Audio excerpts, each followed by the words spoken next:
talking about. You know, that's just that beautiful curvature of that wing. Yeah, it is definitely jumper weather this morning.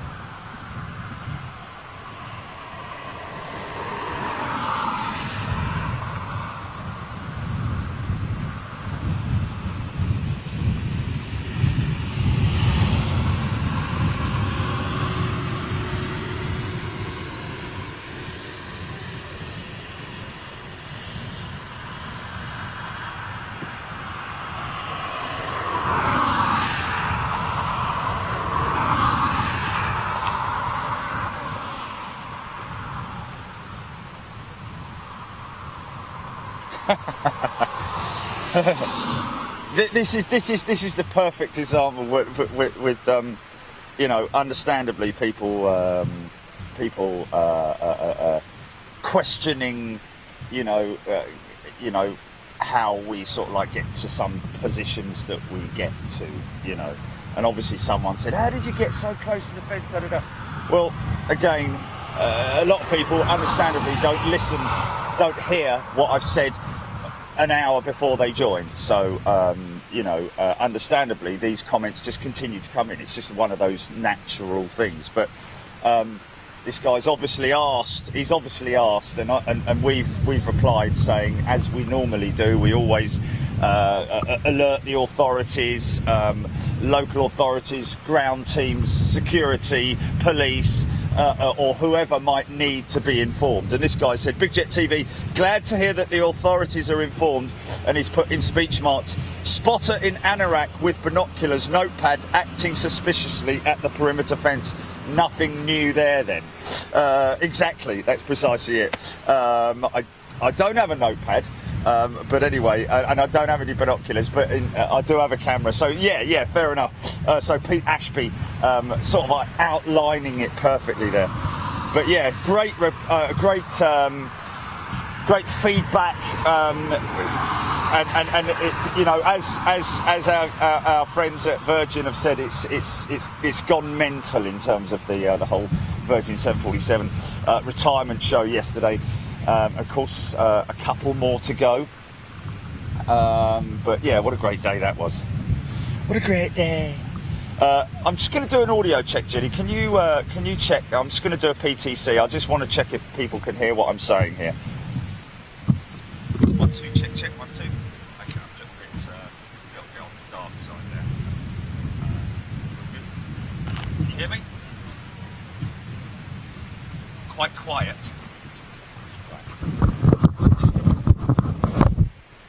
Not anymore.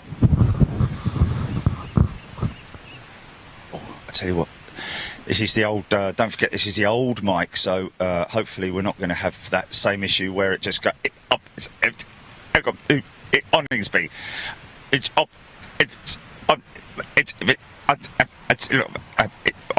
and no, only joking. I love doing that. Anyway, I've done that since I was a kid, since that bloke, that comedian did all that. It's in my... But welcome to RAF Coningsby for day 2, folks. Well, I say day 2, we were here yesterday afternoon, making our way up from Manchester after that incredible departure by Mr. Stuart Rawlinson. Carl Wart at his side. Amazing wing wave. If you haven't seen it, folks, just go and check it out. We've put the clip itself with the turn on and everything. Flashes the lights, as you can see, flashes the wing lights. Brilliant, man, absolutely fantastic. But Yes, so today is military day for a Thursday. Again, out of the remit, out of our normal remit in terms of shows, schedules. Normally it's a Wednesday, normally it's a weekend, but just because it is what it is, we take the opportunity to do what we can. So we are here today to bring to you, if you haven't seen it already, as of course there's a very healthy amount of people who watch Big Jet TV on a regular basis, who know all about Coningsby, know its layout, and know about all the squadrons that are based here, and know about all the local lands, the geography, and so on and so forth. But we will talk about that with those people who aren't aware of it as much as we can. Of course, I always expect and respect and also appreciate information that comes from you folks. Nobody likes a smart ass, let's be honest with you. Like, as if you should know that, Jerry. Come on, you know. But it is there's a lot to learn here, folks. A lot to understand. Basically, bottom line is that this is one of two QRA quick reactions. Deserve a slap, a proper slap. And apparently that they have arrested two people, which is good. I would have said that it was probably, quite obviously, they just escorted that aircraft to wherever it was escorted to. I don't actually, I can't remember where it was. Did you say YouTube stopped, Jilly? Okay, well, we're fixing that. Oh, is it? Okay, got a few problems, got a few technical issues with YouTube, ladies and gents. Thankfully, fortunately, for once, it's not down to us. It's Facebook's playing ball for once, which is surprising because it's normally the other way round.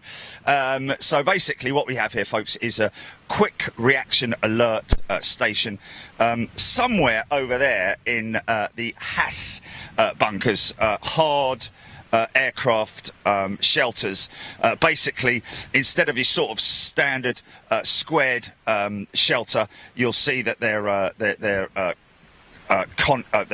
curved to protect them from bomb blasts. They've got blast doors on them, so on and so forth. Quite where the QRA aircraft that will be bombed up, they will have ordnance already fitted to them. And much like back in the Second World War, where the fellas would be sitting there with their, of course these days it might be ladies as well, sitting there waiting for the bell to ring. These guys a little bit more sophisticated, obviously. There'll be some kind of like bleep bleep bleep, and they are ready to do to get into the air any moment's notice. They're on 24/7, 365 alert in one of those bunkers over there. Over here on the left-hand side, which is behind me here, you'll see the section where they basically send up most of the aircraft for training. There is a station over there as well. I think it might be 3 and 11 Squadron. We'll go through that shortly, who also will come from over that side as well. And of course, all of these pilots will be training for whatever purpose it might be, air to air. We'll see later on when they come back that you'll see the probe, the refueling probe will be outside the aircraft, which will basically signify that they have been carrying out air-to-air exercises, air-to-air refueling exercises. Some of them you'll see have a centre drop tank. Others you will see have wing drop tanks. That's dependent, and again, I have to say thank you to the people who've informed me about that. That is again down to the how the aircraft is configured in terms of its ordnance. Ordnance obviously being the bombs and the missiles, guided, this, that and the other, guns, etc, etc. And these guys will go through a strict system of training. I think it takes around about 18 months for a Sprog pilot to be up to full qualification, fully fledged pilot, so to speak. You'll also see there are single-seater aircraft and twin-seater aircraft. Of course, the twin-seater aircraft, the training pilot will be in the back seat, and the trainee will be up the front, and you will see the single-seater jets as well. Those guys are possibly new pilots who have just been given their solo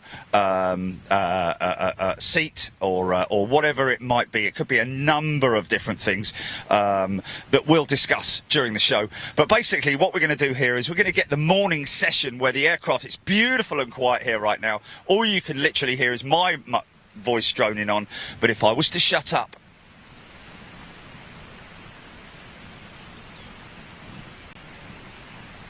apart from the odd engine, all you can hear are the skylarks and the local wildlife. Did have a couple of swans here just now, folks. Flew over here, came round and circled the airfield, which was fantastic. Anyway, so we will be here through till probably around about 11:30, at which point we will be making our way, we'll cut down and we'll make our way to RAF Cranwell, which is literally 25 minutes down the road. Now, this is a bit of a sort of suck it and see job, really, more than anything else. The Red Arrows, as most of the people watching from the UK will be aware, UK's display team. They obviously have been very affected, as have so many other display teams been affected by the coronavirus. They haven't been able to display. So obviously, like these pilots, like everybody who flies aircraft, like our commercial pilots, they have to keep their hours in. They have to keep training to make sure that they don't get any rust on them. Literally, they don't get rusty. That's why Formula One drivers, race drivers have to keep training, they have to simulate, and that's why we're seeing today these guys at the Red Arrows, before they move to Waddington, they're actually out of Scampton, which is literally just up the road here. They will be flying down to RAF Cranwell. They're doing a fly past at some point. I think that's just, I'm not quite sure exactly what the purpose of that is, but then they'll be coming back, and then they'll be going out again this afternoon to do a full display at RAF Cranwell. Now, exactly what time that is, we don't know yet. We're actually hearing around about I'm hearing now about 2:30 in the afternoon, it may be. So, depends on what time we're going to pack up, and that depends on whether we're going to see the aircraft going out of here, and whether we see them coming back is another thing. But I just think the way it's looking at the moment, it's likely that we will see them coming back. Of course, the runway in operation is coming towards us today. It's actually sort of like a crosswind, but just favouring this direction at the moment. 07, I think, is that way. What's this direction, GP? Do we know? Without looking, or is it not 07? I think it's not 07. I think it's something else. But anyway, we'll go through all of that. But they'll basically be taxiing down there, out of this station here, down there, and then coming towards us. So we'll see touch and goes. We'll see run and brakes. It's 25, is it? Okay, so we'll see run and brakes where they basically split apart like that, and 25 and 07. So they're on 25. This is 07 going out this way. 25 coming this way, and of course. It looks to me like, as per normal, they're starting to get ready. So let's stop me waffling on. Let's get on to some comments. And if it's your birthday today, happy birthday. If it's your wedding anniversary, happy wedding anniversary. If you just had a kid, happy kid day. Whatever it is you're doing. Maybe you just bought a new puppy or a new kitten. But anyway, there we go. We get a lot of people sending pictures of their pets watching Picture TV. But anyway, if you come and see me today, folks, by the way, don't hesitate, come up and ask me for a sticker. I do have stickers with me, as well as a couple of fridge magnets as well. Okay, right, let's get it on. Shut up, Jerry. Shut up, Meg. check your audio, Julie, because I know this mic can be a little bit temperamental. Okay, here we go. I just want to check audio now, if I can. There we go. That's all good. Okay. So what do we have here? Normally it is this. I tell you what, the beady-eyed amongst us. Let's just have a little look. Let's see if you can see there. Under those, some of the aircraft are being prepared under those shelters. You can see the ground generators, the ground power units, which are used to fire up the aircraft's onboard systems, and then off she goes now. Is that? Yeah, that's it there. Can you see that through there, folks? Lightning. This station originally, I think, was the Phantom when the RAF fighter squadrons moved here. I think back in the 70s. I think this was the Phantoms were the first deployed aircraft here. Then it moved to, I think, either the Tornado or the Jaguar, one of the two, and now, of course, the Typhoon. But that over there is a beautiful old Lightning. You can see its squadron markings on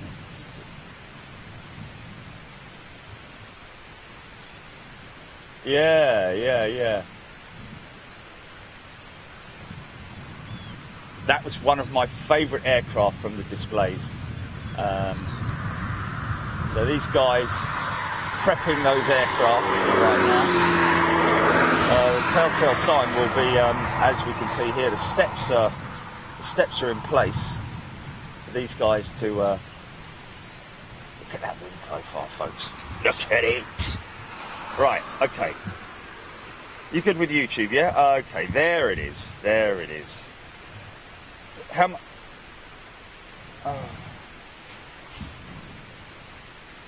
Okay, we're going to keep tabs on YouTube, ladies and gents. Sincere apologies on behalf of YouTube. So what we were talking about earlier, folks, was the hard aircraft shelter, the HAS, which the bunkers, as you can see there, littered all across the airfield down there, looking like giant pig sheds, if you know what I mean. That you sometimes see, but in one of those shelters will be the QRA prepped aircraft, fully bombed up, literally on power all the time, I'd imagine, and ready to react literally at a moment's notice.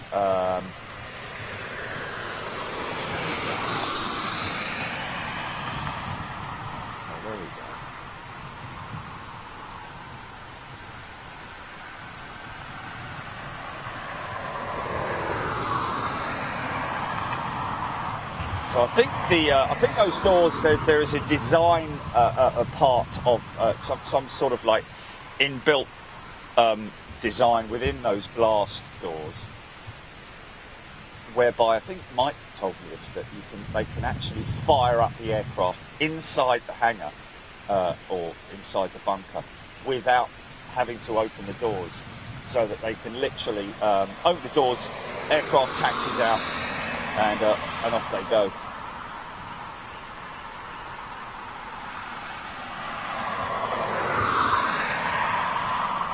Oh, are they? All of them?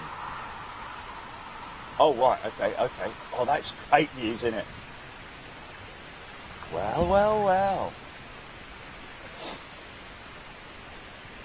Now, let's not get excited about that, because last time something like that happened, one went down for maintenance and came back, and then went to storage. So let's just hope that.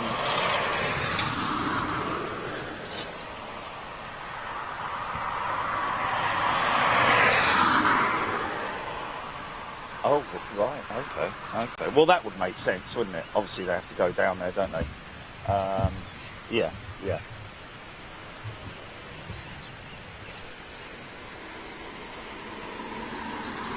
Yes, good point, good point.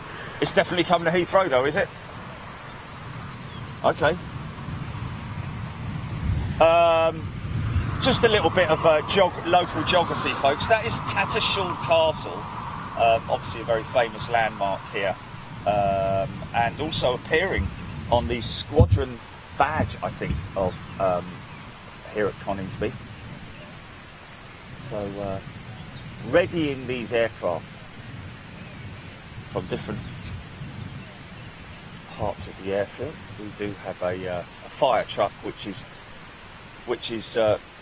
got its lights flashing, but I think that's just I don't think there's anything obviously going on there, because he's been like that for quite some time now. Is that a traveller's van there? I've got to word it right, have I? Is that a traveller's van there? Be careful, they might steal your wheels. I'm only joking. See, you know, a little bit of light-hearted banter, eh?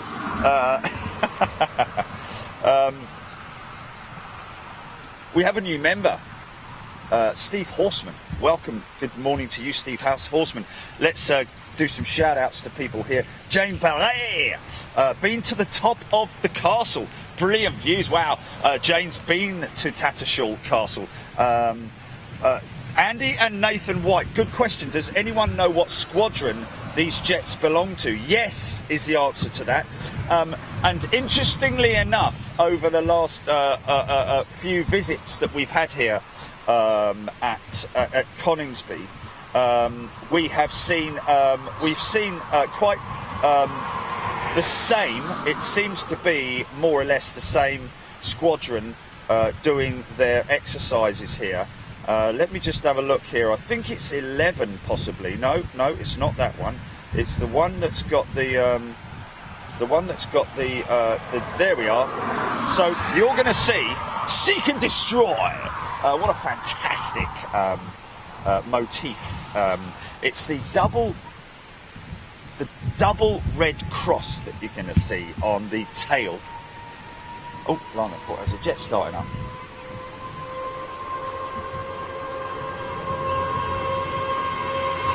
It's a tractor. Oh, there! Yeah! I thought it was a big E2000 firing up, but it's Farmer John with his cabbage picking machine. But anyway, a double-armed cross approved by His Majesty King George the V in February 1937. The unit is an arm of the Air Warfare Centre, which is located at RAF Waddington, which is quite interesting, even though they are here. Formed at Gosport. We will see this shortly, folks, because they were here yesterday, but that is 41 squadron, I think you'll see here today. Possibly over the other side is 3 and 11, I think. Hello, he's doing a bit of got his hose out. Oh, it was gorgeous.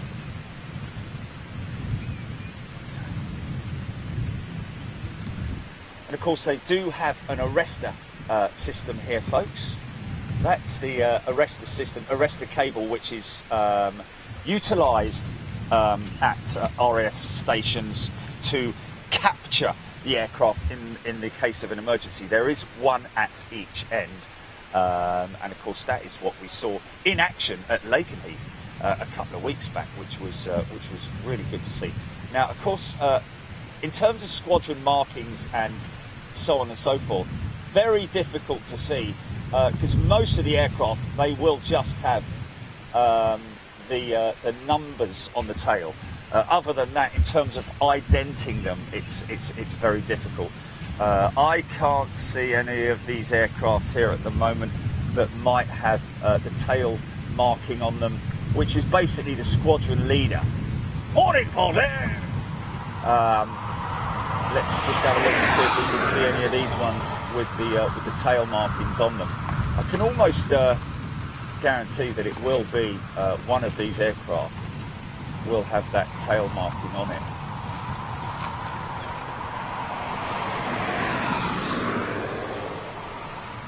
Okay, new 12 squadron. Okay, let's just have a look at that. So 12 squadron, there we are. They're the guys with the Fox, isn't it? Don't know about new. Are they new here? Based at RAF Coningsby. What's that? Doubt it. But we will see these guys in action, folks. What you see there at the front, by the way, ladies and gents, it's the canard wing. Basically, those makes it look like a bit like a velociraptor with those canards at the front. They're movable flaps, which basically control flight, are controlled during flight. Obviously, they don't tilt at that angle during flight. Only very marginally will they be used for direction. Not so much direction, but height. I think they're part of that procedure. But the canard will also be used as an air brake as she touches down, and also to help sort of like, you know, control the aero braking. We'll see that in action when they land a little bit later on. We just need to make sure that we keep a tab on our timepieces here. Interesting, this particular 12 squadron flew the RAF's first all-metal aircraft. Okay, so that's interesting. So we're talking about the biplane era here, folks, the wooden biplane and so on and so forth. So this particular squadron, 12 squadron, whether they're flying out today, I don't know.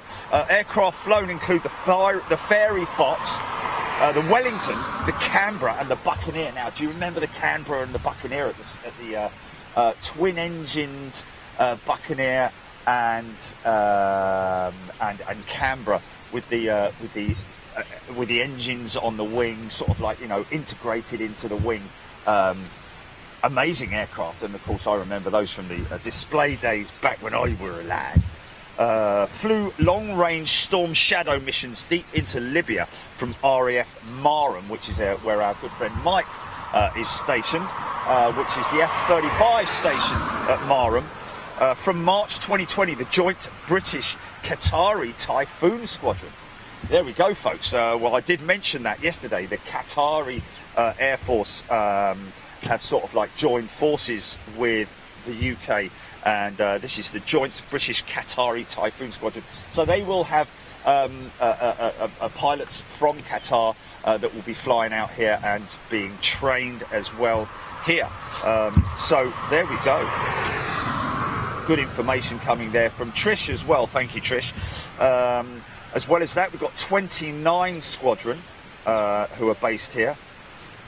Formed at Gosport and travelled to France as a fighter squadron. We're talking about back in the days. I mean, that is 1950s, 1915, ladies and gentlemen. 1940, the squadron began service as a defensive night fighter squadron. So night fighter squadron, you can imagine that could have been the Mosquito, could have been the night fighter Typhoon, possibly.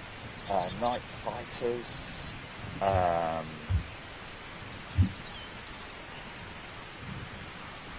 Wow. Get this, folks. The battle honours. Oh, okay. Kevin Thomas says, Jerry, that's the 12 Squadron TIFF in the background. Okay.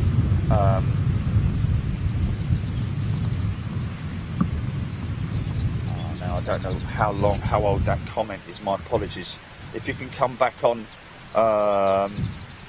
and let me know, that would be helpful. Jerry M. Taylor watching from Idaho. Joe Redbund, good morning to you. Michael Lloyd, Robin Twells, thank you very much indeed. Harmick Vascanian's here. Blake Riley, Gordon Bennett. Hangar Z1 has a 12 Squadron 2-seat Typhoon. Okay, Hangar Z1. Gordon Bennett. Z1 we're looking at. Here we are. Okay. Okay, Z2. There's Z1 there. Okay, so that's got a 12 Squadron. How does he know? Eh?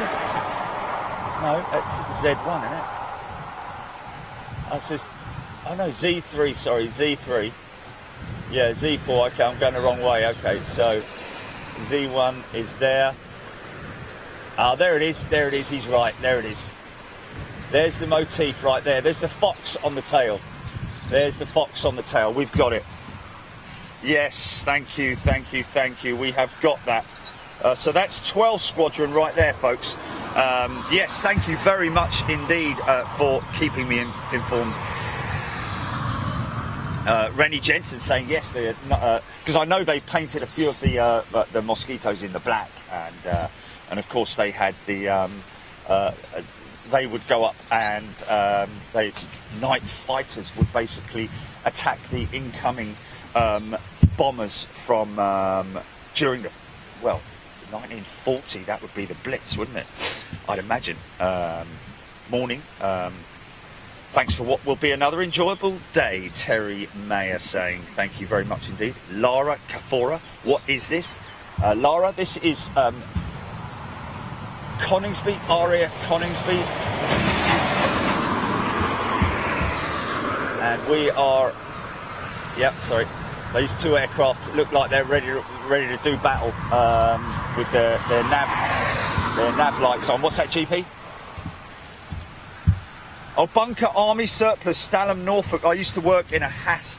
They were built by Costain Construction, late 70s. Each HAS contains 4,000 tonnes of concrete, and the two blast doors at the front weigh 95 tonnes each. Regards, Roy. Roy, thank you very much indeed for that information. Bring it on, folks. I'm always open to learn. That's the one thing we need to do together, is learn.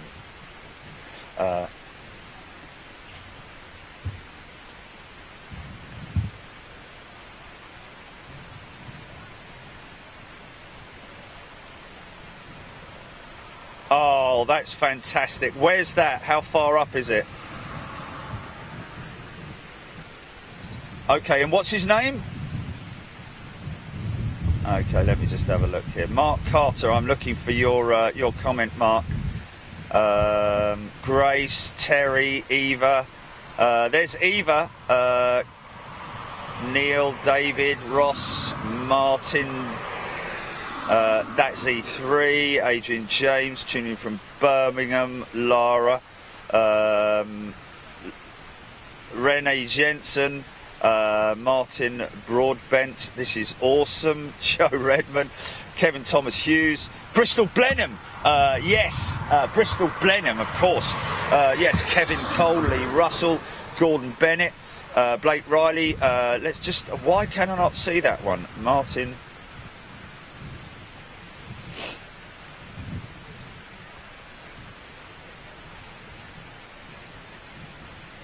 Oh, Mark Carter, here we are.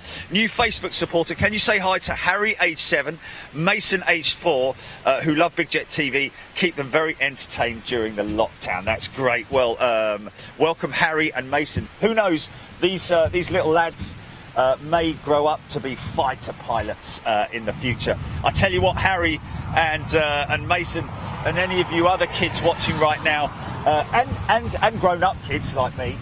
When these guys fire it up, you are going to be. I mean, it's so quiet at the moment, and it's almost wrong that I should be standing here, yakking on, polluting the air with my voice, when what we have is this beautiful, the silence, the calm before the storm, so to speak.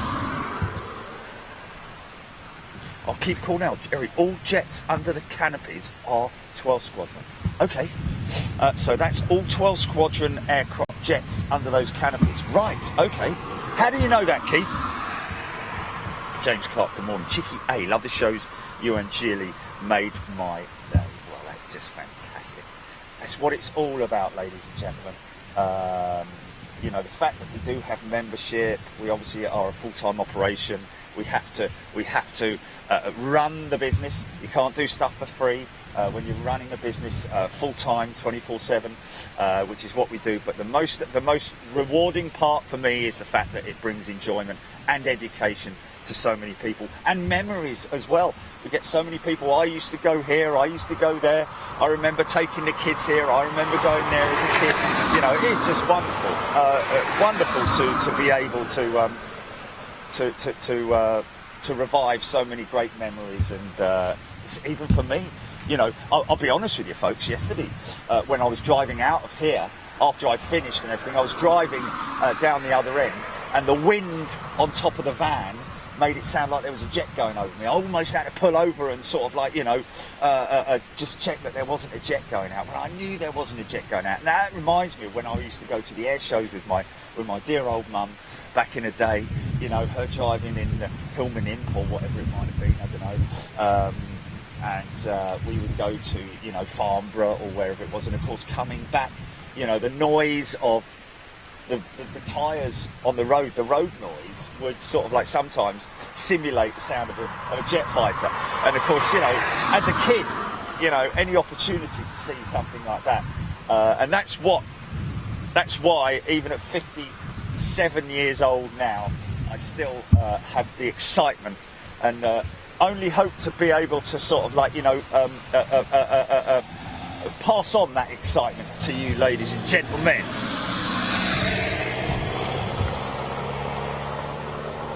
Blimey, Keith Cornell knows his stuff.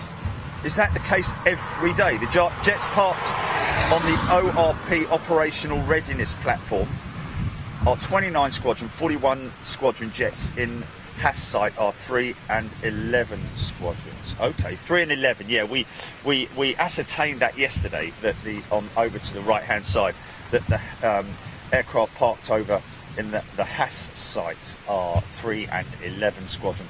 When we're talking about the Haas site, folks, we're talking about literally, I think the majority of the aircraft seem to be in this region over here, in that sector over there. Doesn't seem to be a great amount of activity over there, but who knows, that may be where the QRA jets are parked up. So this is 3 and 11 squadron over here. And operational readiness platform, which is the one over to my left, 29 and 41 squadron jets. And these guys literally just, so no steps up to that aircraft yet. But it looks like they might be crewing up that one. I think that's a trainer in there. The longer canopy, ladies and gents. You can see you can tell the jet is a trainer or a single seater, literally by the length of its canopy. That's a single seater, I think. Yeah, that's a single seater. So canopy up would signify that they're being ready to be crewed up.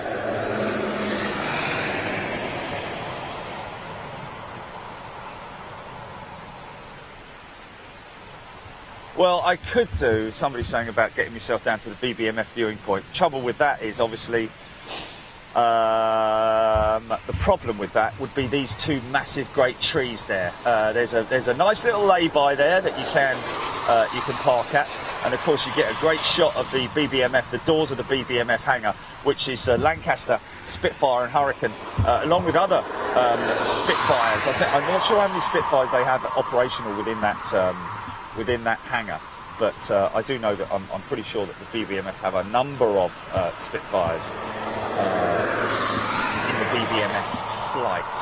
So I'm thinking that these two here, looking like they're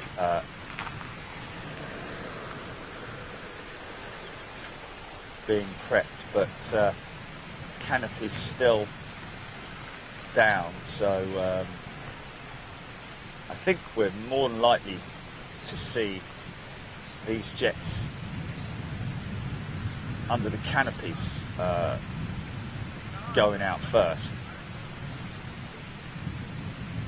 Now, of course, bear in mind that when they do go out, they're not gonna come past us like they have done in the past. They're gonna go out in that direction, past the tower, that taxiway there. They'll join that taxiway, head out down there to runway 25, and then literally, you know, go past us here. That's my impression of the jet marshal. Just have a look and see what, so we can see.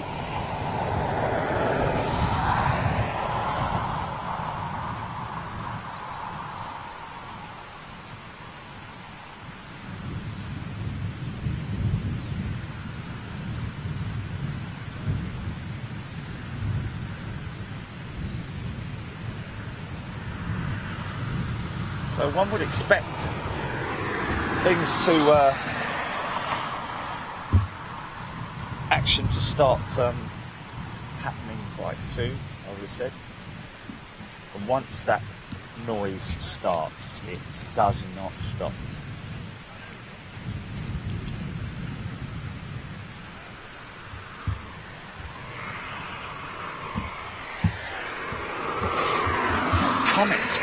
Comments. Wow, look at all the stars. Thank you, folks. Really appreciate the stars coming in from Facebook. Thank you very much indeed. Alan Lavery, how many jets is there altogether? It looks like a lot. And hello from Ireland, Alan. Yeah, I mean, what have we got? 2, 4, 5, 6, 8, 12, 14, 16, 18, 20, 22 over on the left-hand platform, and then of course you've got the 3 and 11 squadrons over on the other side by the Haas area, which I'd say would probably be more or less the same. So possibly, you know, 30, 40 jets here operational, a mixture, of course, single-seater and trainers.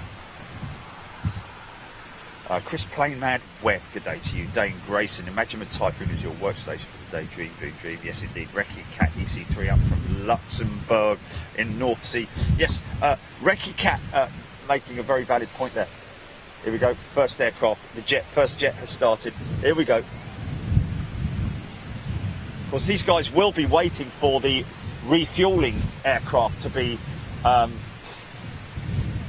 deployed from either Lakenheath, and as Recce Cat's saying there, Andy Kitson, another KC-135 up from Mildenhall and third this morning. Okay, here we go. I want to make sure these guys can hear this, so I'm going to move this mic around this way.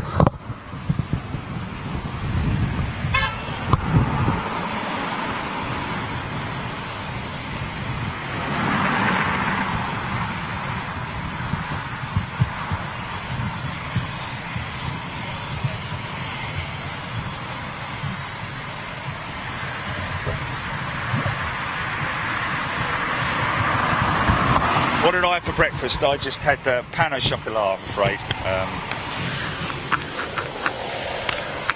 That's all we've got at the moment.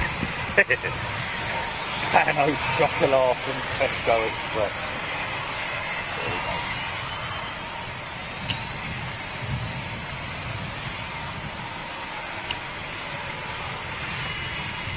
Just want to make sure, can we hear that, Tilly?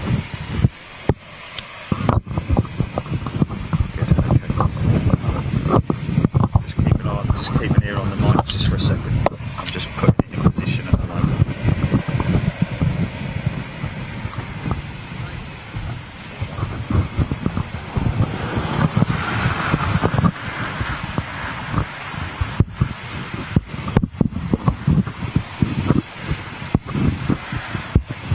Just double check. Check, 1 2 1 2. In fact, I'm going to move it in there because I want this. It is directional, so I just want to.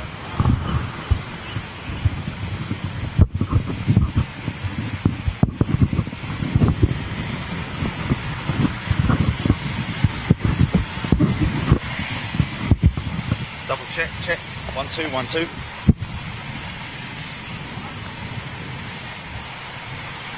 Good. Okay, folks.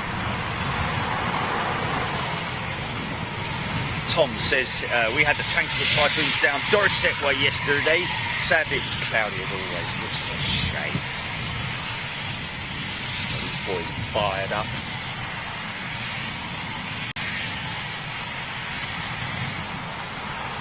Fired up, food up.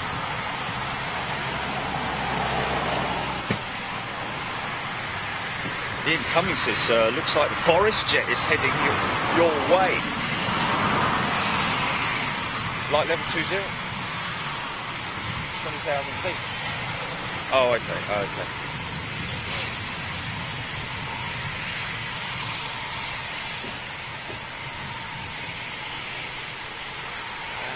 Dick Dastardly, Steve Russell was most likely practices were both waiting for a good 10 minutes on 25 before taking off. Both did about 200 yards, then went vertical.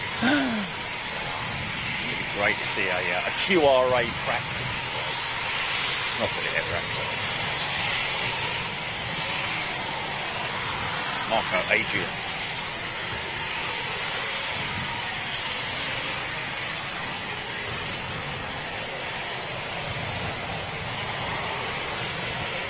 Okay, if you want a better view of the takeoffs and landings, let me know. I can show you another spot. So I'm two cars down from you. 1 2. Who is that then?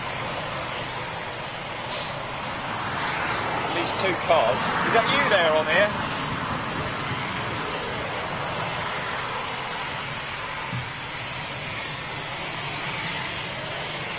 I wouldn't want to move now.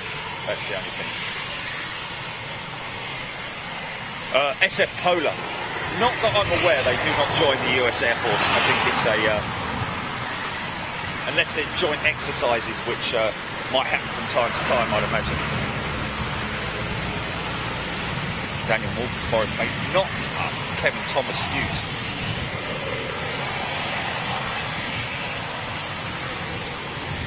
Danny Conway, possibly North Sea. Learned yesterday, of course, should have remembered that they do not do the Mac loop, the RAF anymore. Actually got thrown out. I think they got barred. You're barred, Sam, because he did a vertical, went through one of.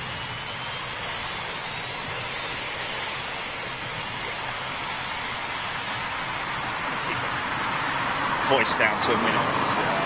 I want you to bathe in the sound of these jets firing up, folks. Seems like those first 3 or 4 aircraft are ready to roll out. John Grinham loving it.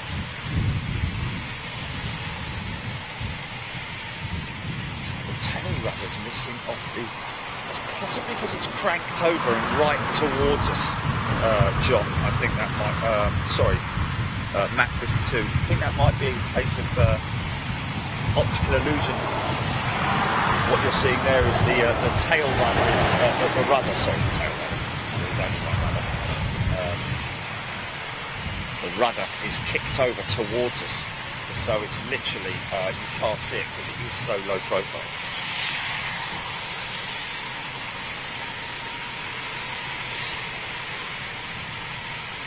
Oh, keep going on. Interesting. 2 chipmunks used to train Spitfire and Hurricane pilots, and the Dakota DC-3 was used to train the Lancaster.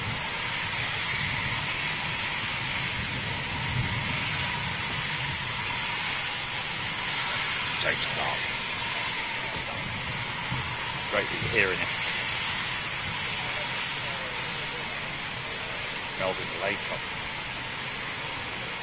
A330 KC-3 heading over my house in North Allerton, both the A330 and the KC-3. Darren Turner saw a great video of the vertical climb.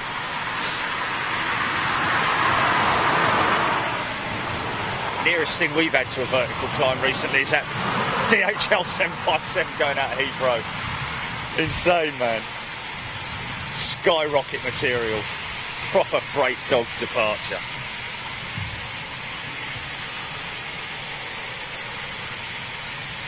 Phil Clark tuning in from Aylesbury, Tim Drury, Ian George Harrison tuning in from Adele Spalding,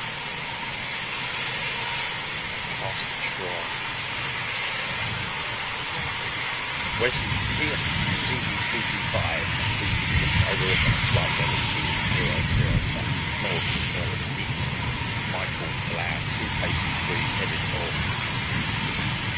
Marco Adrian, agree with you about the tornado.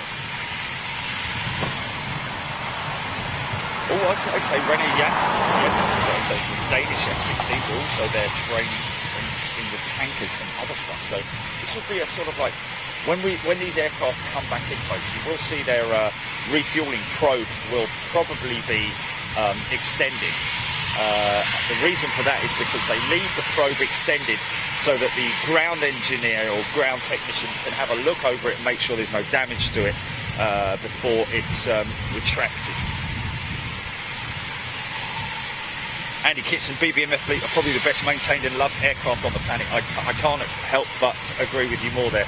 In fact, if there's any aircraft that I feel very happy flying on board right now, it would be the BBMF flight.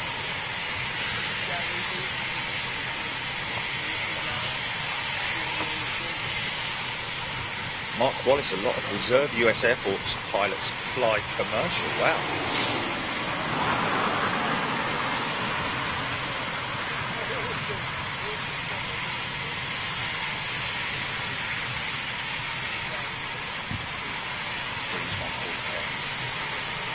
And out comes the sun, folks. The sun is out. It's a bit of a shame that they're not on 07 ops, but hey, it's a different perspective. It's not the last time we're going to be here. Lots of other opportunities will be coming up. Of course, don't forget we've got Laker Heath as well. Mac 52, the Lightning was the best for the vertical climb with its afterburners on. Yes, the Lightning. Well, Matt, did you see there is a Lightning here? Fortunately, the white van parked in front of one of them. In front of it, sorry. Good morning, Joe Lobley. Good morning, Joe. And by the way, Joe, as well as all our other Facebook supporters, thank you so much for your support, literally.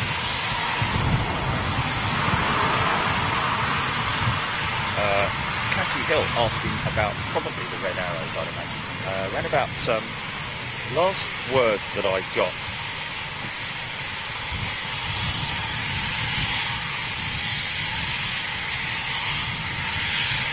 $3.15 GP. So therefore, we've got a lot of time to be able to, catch these aircraft. They go out, of course, we'll have a little bit of a lull, but it isn't long before they start to, once they've gone out. Obviously, not all of them in the same geographical area. Some of them heading to other sectors. Some shorter training sessions than others. You see his canards. I didn't see that, but you'll see the canards will have been. I think he's got his engine cover still there, hasn't he? He's got his tags still.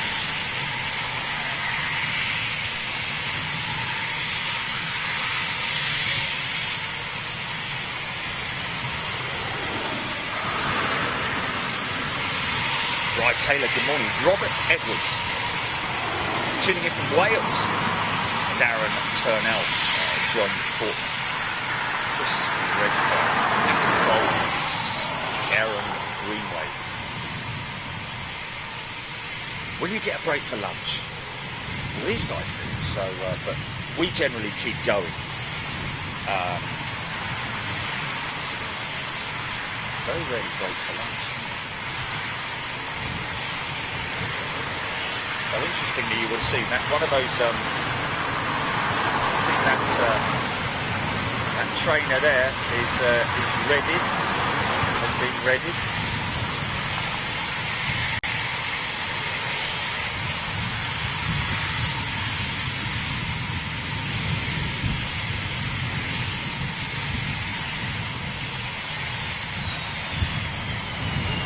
It's a shutdown.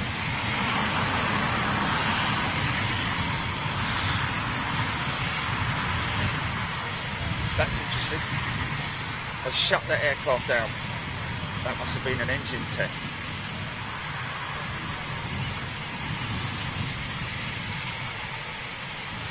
Interesting.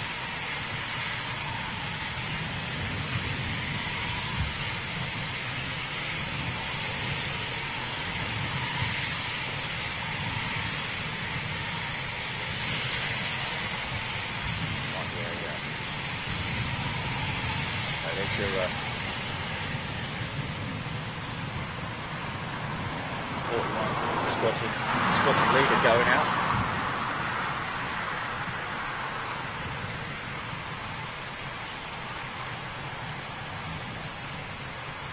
Trainer that I just showed you, he's moving out as well.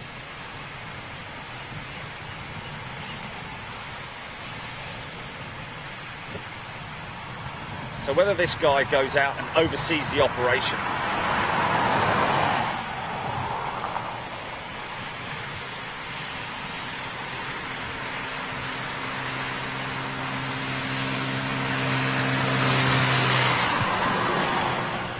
see the distinctively long canopy of the trainer. See the lightning in the background, folks, any second.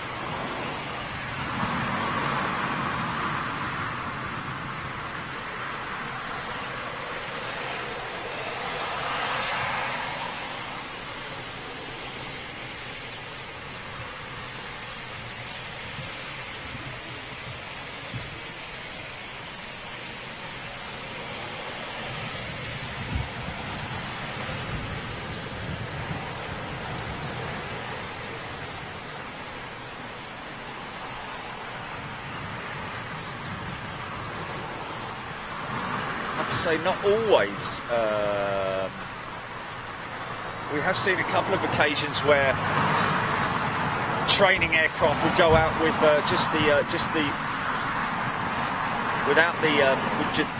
with just the front seat occupied, with nobody in the back. I've seen that at Lakenheath as well. It's a single seater going out there.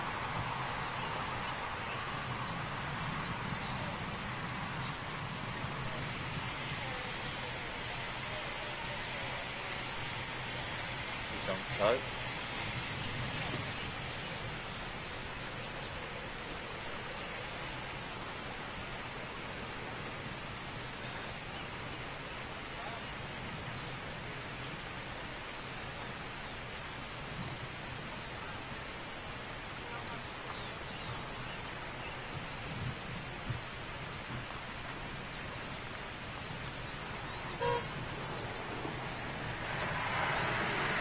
Dylan Trinder served on 41 Fighter when they were Jaguars. Oh wow, you lucky man! Wow, what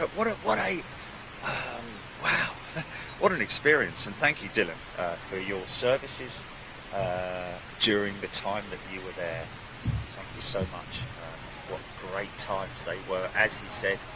I guess. Brian Clarkson saying the first time I saw the Lightning was RAF Finningley in the 70s, late 70s. It took off vertically, and that shot never left me. Also, it was a 2-minute scramble with 2 Vulcans. What a sight! Wow! Wow! Oh, what an absolute honour that must have been to see.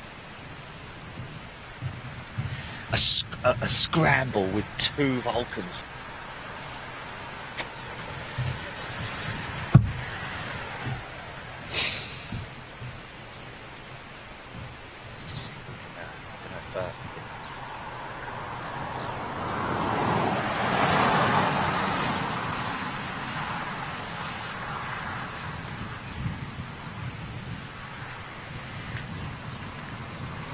The Lightning is there behind that white van. There she is.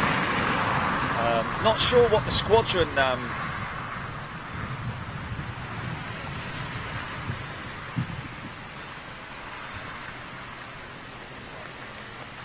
Just have a little look, see if we can find it.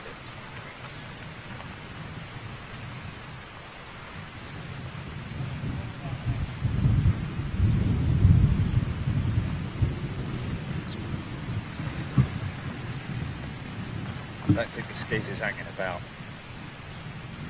This is the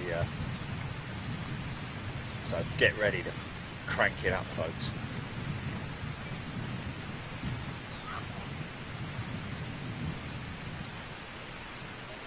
Now bear in mind that there is, I'm fully aware that there is another position further down the field there at the other end of the runway where I could have parked up. However, in terms of eye candy, once these guys go out, we would have been left with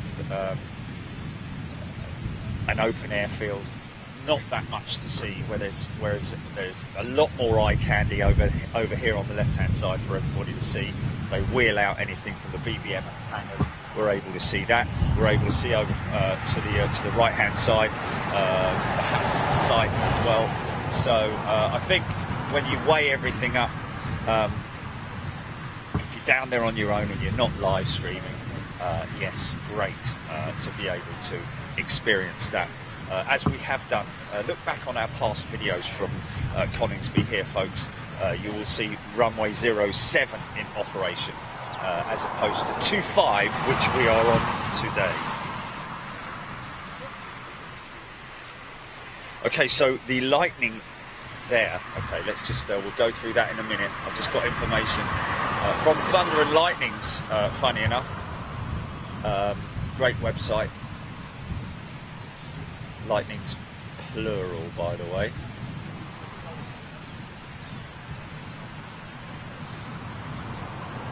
Okay. This guy's going to literally light it up. Watch the plume of exhaust coming at you. B2000. Rolls-Royce engine about to make some noise. Live on Big Jet TV, folks. You're watching live from RAF Coningsby. Clear takeoff.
That's Apollo 41 and 42, is it? With their squadron leader. Wow, man, how cool was that, ladies and gents? Yeah, did you enjoy that? Big parking lot here, folks. Specifically for people coming to watch the jets here. So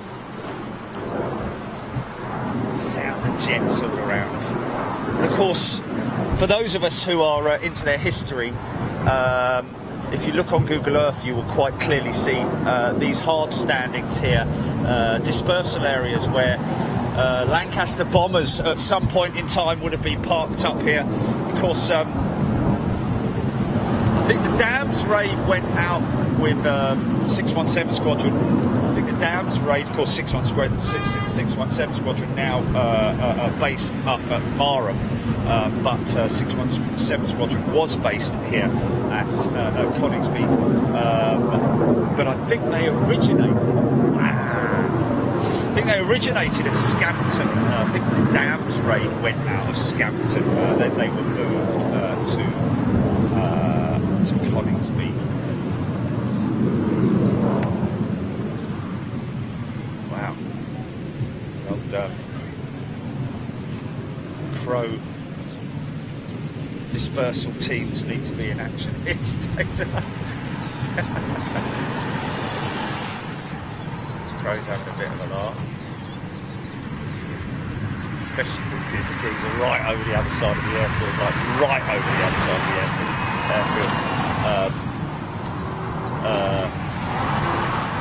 Are they having another go with that jet? Possible. Anyway, there we go. The English Electric Lightning Survivor XP765, in brackets, really, XS897, at Coningsby. The Lightning at Coningsby. She is, oh, there we go. XS897, and we're talking about, let's just, hold on a minute, I just want to wait until, just in case they fire this one. Let's just have a little read about this. First went to 74 Squadron at RAF Tengah in Singapore, and then to 56 Squadron at RAF Akrotiri in Cyprus. It spent the rest of its service life at RAF Binbrook, a very famous bomber station from, if you're into your historics, in use with 5 and 11 squadrons. When its service life was over, she was disposed of to a scrap dealer at Rossington near Doncaster. He had high hopes of selling her along with several other Lightnings for oodles of cash, but had no takers, unsurprisingly, given the prices he wanted, and began to scrap the lot. So, a bit of a selfish git, so to speak, who basically got hold of those Lightnings and thought that he'd make loads of money, but didn't. So then decided, rather than give them away, I mean, he obviously had to recoup the cost that he paid to get them in the first place, but maybe he could have just recouped the money that he got rather than scrapping them. I mean, blimey O'Reilly. He began to scrap the lot. XS897 was rescued by an Aeroventure Museum member at the 11th hour as her wings were being smashed off. Can you imagine that, ladies and gents? Wow. As they were being like, stop, like, you know, what's that, mate, what's that, I can't hear you, from the sound of me big giant hammer about to smash these wings off. Restoration continued slowly after that. The 11th hour was restoration obviously he got hold of them and managed to get them on a low loader or whatever it was he did. Restoration continued slowly after that and included repairs to damage to the fuselage caused during the scrapping, attempting and fitting of a new set of wings during 2006. She was put up for sale on eBay and Neil Airy of Lakes Lightnings bought her.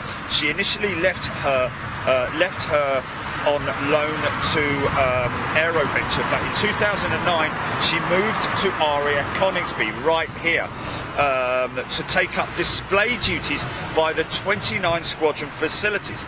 Neil has put her on loan to the squadron as 29 did not fly the F6. She was repainted in silver 29 Squadron markings and fitted with a small belly tank to make her a little more look like an F3. There we go. In January 2012 the work was completed and she's now on display. She'll stay with the squadron for 10 years. She'll stay with the squadron for 10 years. Okay. And the plan is then to loan her to a museum where she'll be given back her F6 belly tank and over-wing tank. Over-wing tank. There you go, a little bit of interesting history on that line. So something's fired up. And just by the nature of that sound, it sounds like one of the aircraft that's got its backs to us. Possibly.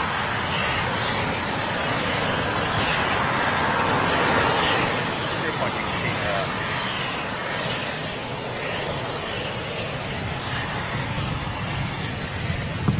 it's just difficult to or have they fired that one up again? Perhaps.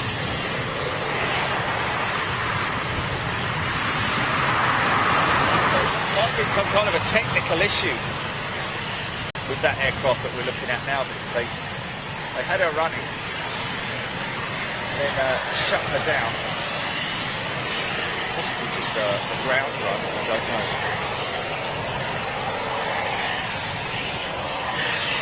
Dick Dastardly, yeah, we've got that. Thank you, my friend.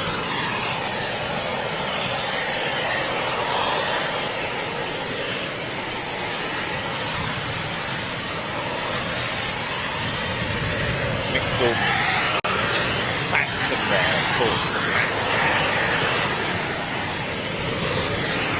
But I think those crows know the fella in his vehicle, because they've all done a runner. They've seen him coming. I think this is the geezer here who fires off the cannon.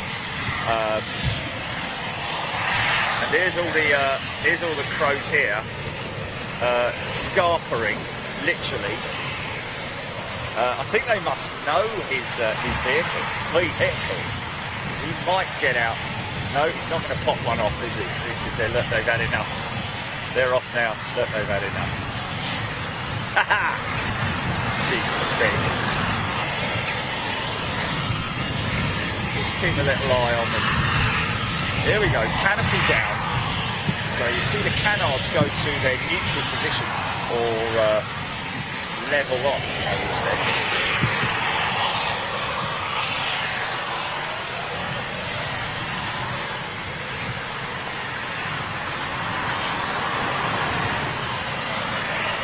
The bash mode, take care, all the very best, to have you with us.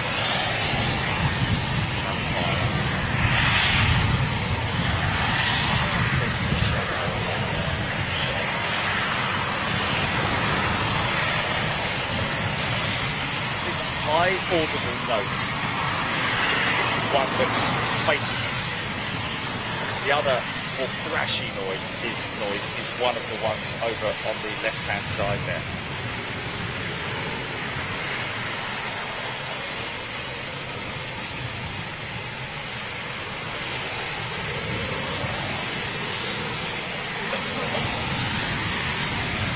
Oh wow, Nigel Clinning saying Apollo 41 flight heading out towards Apollo 41 as in Tusk.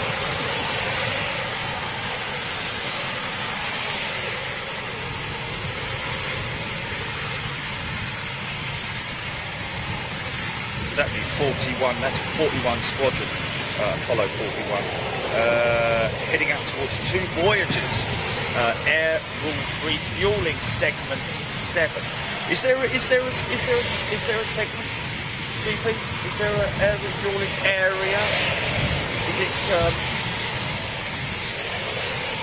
you right there, fella? Gaza. Gaza. Hey, mate. How are you? I'm alright, how are you? Good, thanks, mate. Am I missing some work? There's a lot here today. Got red arrows down at Cranwell later on, about 3 o'clock this afternoon. But normal exercises here today, I think. There's a lot of people furloughed, isn't it? Or Gato? Is that how you got here? do you what? Is that Gato? Yeah, around there.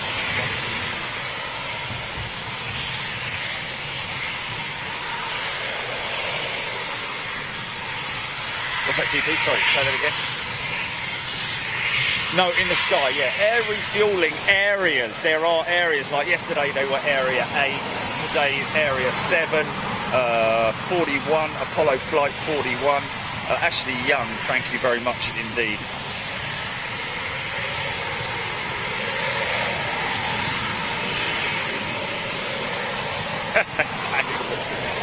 Jerry and Jilly should get a flight over Typhoon. That's everything for that. It would be nice. Don't get me wrong. I'd love to sit in the front seat of, or the back seat, should I say, of one of those puppies, and I'm sure Jilly would as well. You've got to take all the cats with you, though, haven't you? Meow, meow.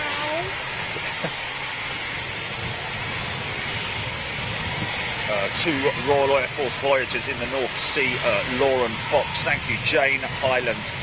Thank you very much indeed.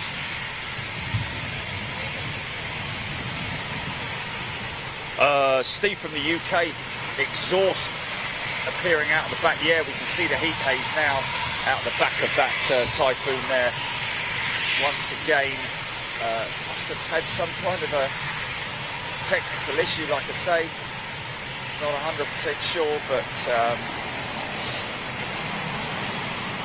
these aircraft will go out in increments as well, folks. So, you know, once they're all up, by the time the last ones go up, we'll start to see the some of the other aircraft. No, he's not happy, this boy.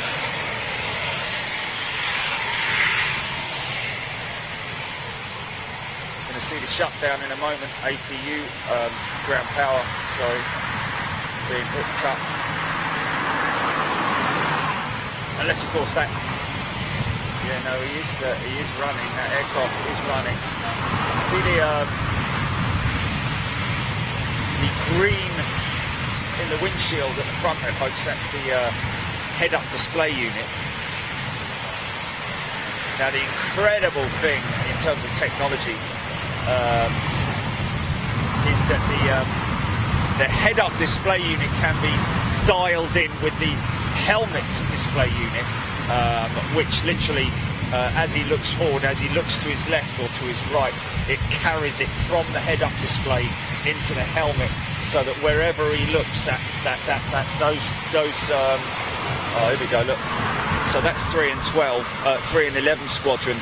Looks like those guys are fired up and ready to roll, coming out of the right-hand side.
Moving into position over there.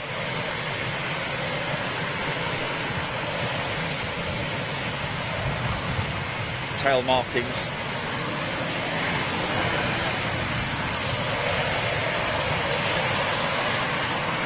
Can't see which one that one, but that should be 11 or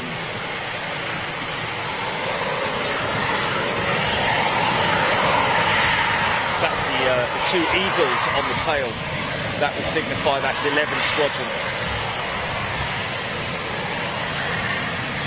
And it is 3 and 11 Squadron that are based over there, so I'd imagine that is 11 Squadron just making its way out now. More, just about see.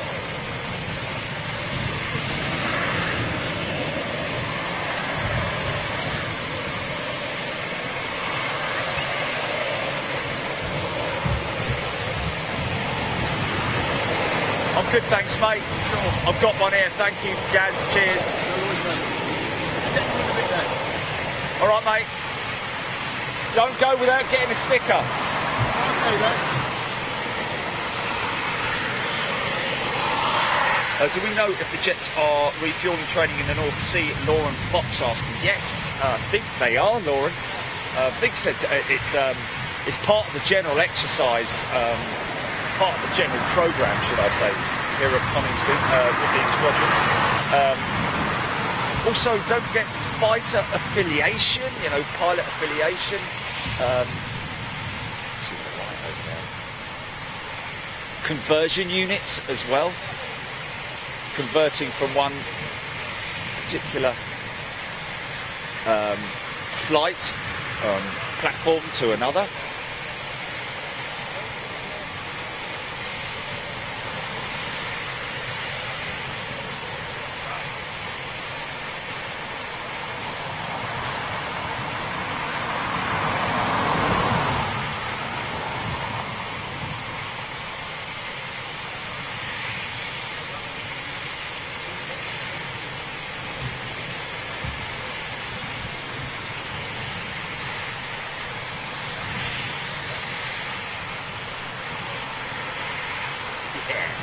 Hope that's looking good on your big TV screen, folks. Or if it's not, it's looking good on your phone or your device and you've got your headphones in.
Crazy money.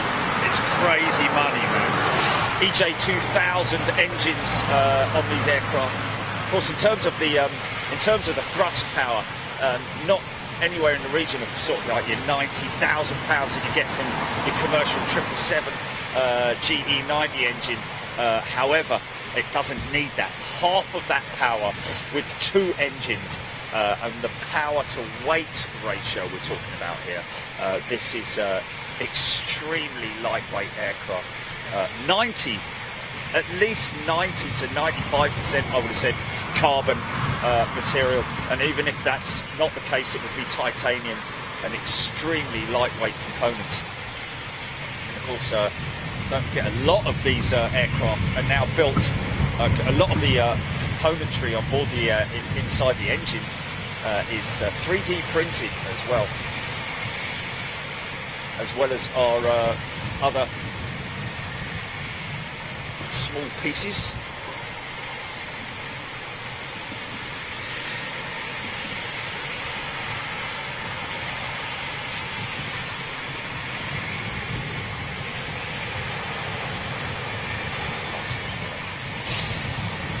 Very true indeed. If you're ever in doubt about the wonderful community that we have here on Big Jet TV, we do get from time to time people coming in and just randomly saying, like Caster Troy has just said, great bunch of people, I've got a lovely bunch of coconuts. No, great bunch of people on here, right there on Facebook, and of course a great community as well on YouTube. Acorn Revival mentioned that you can see these aircraft on some ADSB apps, folks. Alpha Delta Sierra Dash Bravo. That is, you search that in your, I think, ADSB app or radar. You might be able to find that in your app store. I personally use Plane Finder, but I rely more so on you folks giving me the heads up. Joe Hood, thank you very much indeed. Much appreciated. Kevin Thomas Hughes, feel the need for speed. You're going to get it. You're going to get it. Chicky Armitage asking how high can these jets fly? 65,000 feet, folks, is the ceiling height of the Typhoon jet fighter, and twice the speed of sound. So try and catch it if you like, Mr. Russian. Sean Boat videos, yes, this afternoon. I think you're meaning when the red arrows will be up. This afternoon, about 3:15.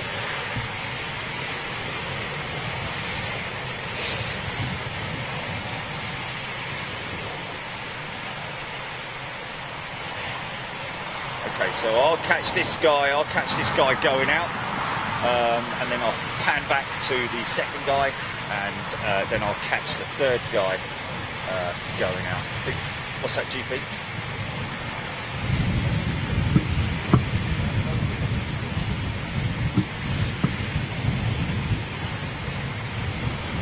Joe Lobley, yeah, the Harrier, great display aircraft, from great memories of the Harrier displaying along the crowd line, drifting along the crowd line, doing the bowing.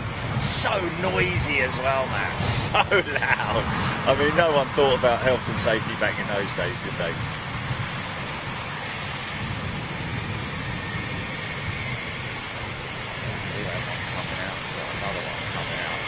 So they're coming out in steady formation now. Another single-seater. Great looking jet on the ground, isn't she?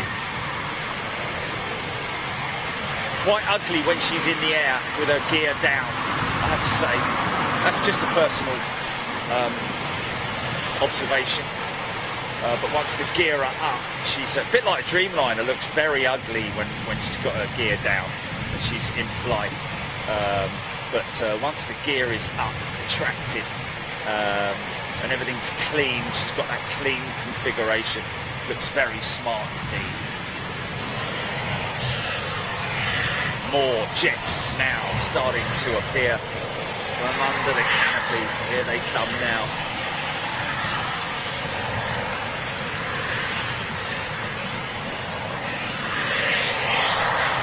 Here comes the first of, don't forget we also have 3 squadrons sitting in wait over there on the other side as well. Look, 4 jets waiting to go out there. So it's all going to kick off right now, folks. Here we go. Hold on to your heads, boys. Yeah.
Seems like good thing is that all the people here, all these folks here are sensible. All these cars here, not one car alarm's gone off.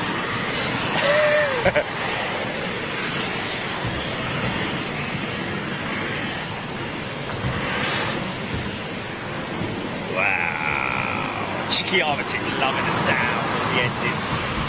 Look, we've got 4 lined up here. We've got 4 from the other side lined up as well. Still more jets firing up.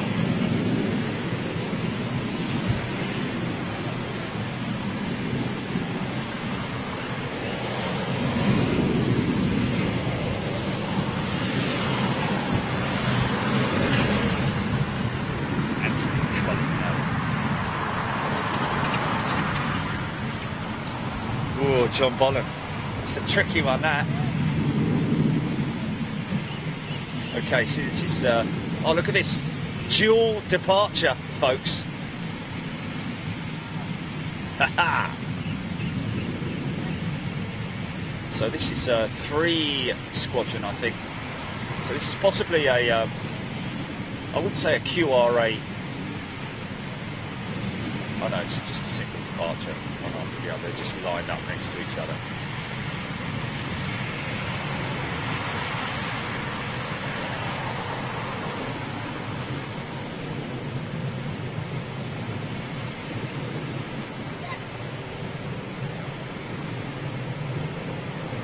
This is pretty low.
Folks,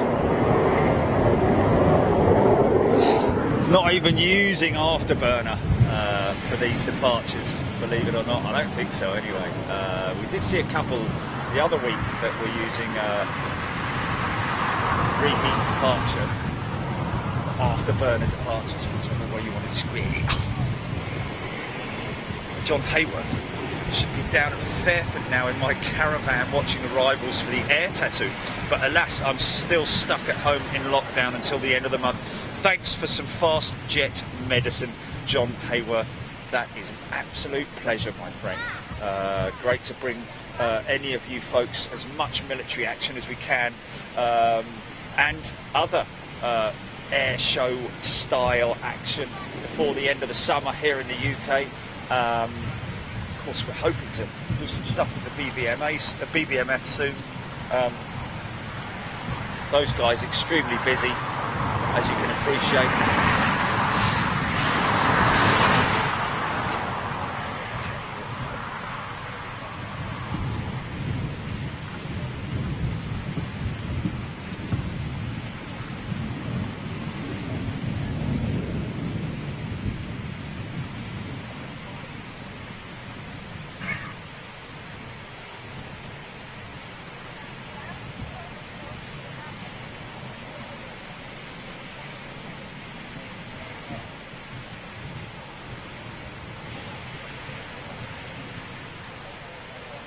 It's MOD, isn't it? Which could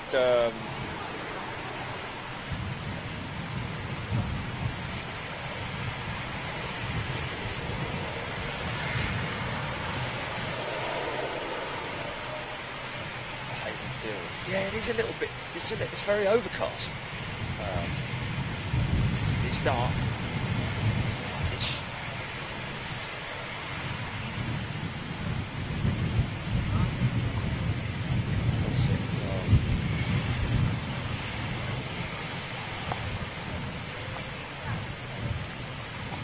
How lucky is that fella driving that pickup down there?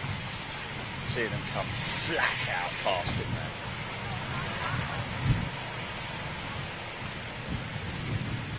So much like the commercial jets, you'll know that they're gearing up to open up. Literally, once the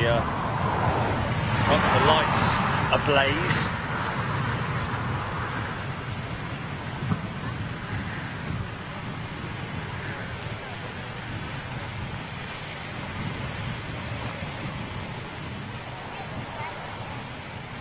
It's like ground control though, isn't it?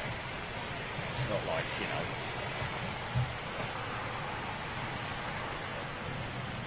I'd imagine that. There we go, here we go.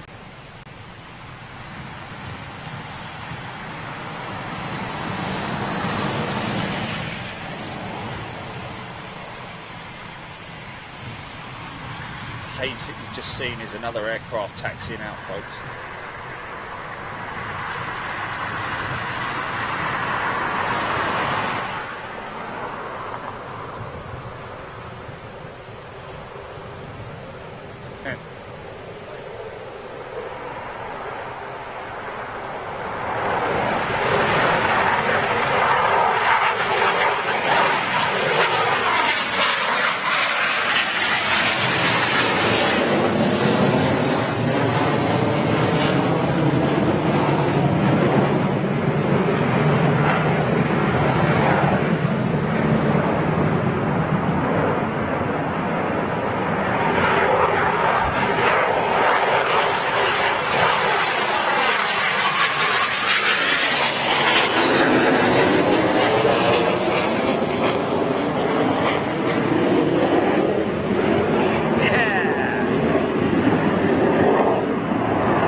Sweet Caroline.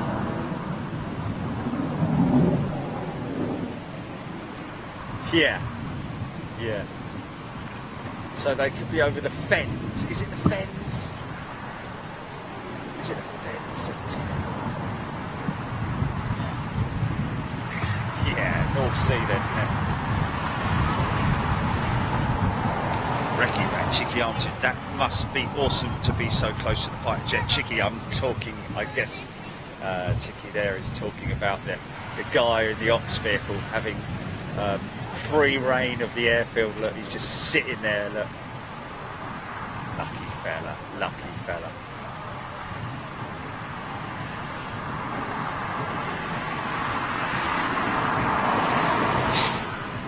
Be good name for one of Virgin's 350s, wouldn't it, Sweet Caroline? Wouldn't it?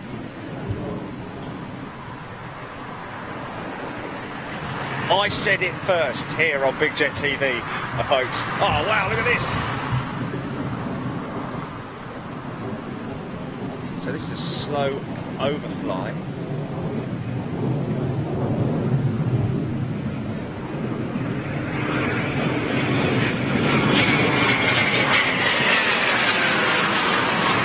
Yeah.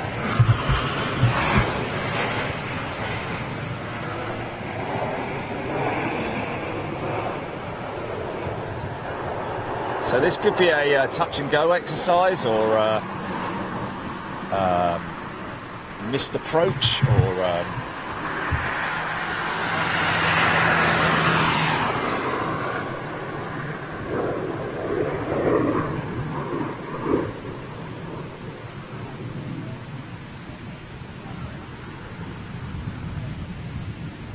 get down.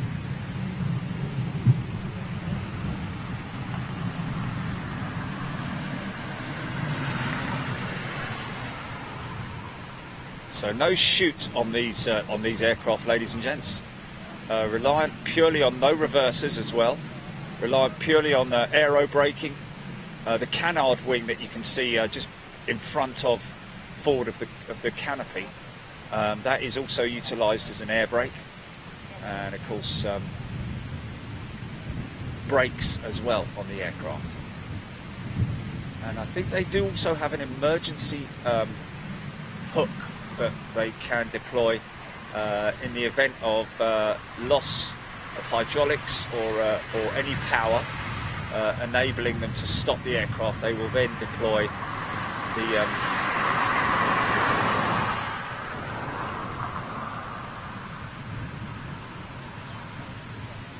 I'll watch for the vortex as the tyres touch the deck, folks.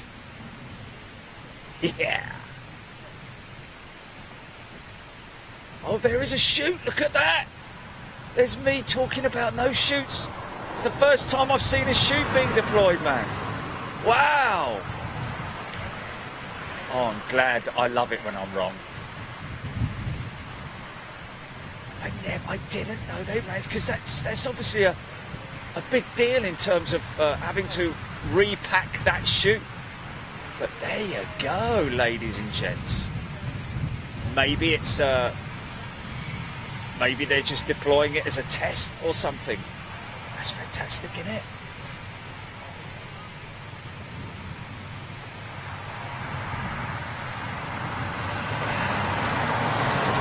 It's just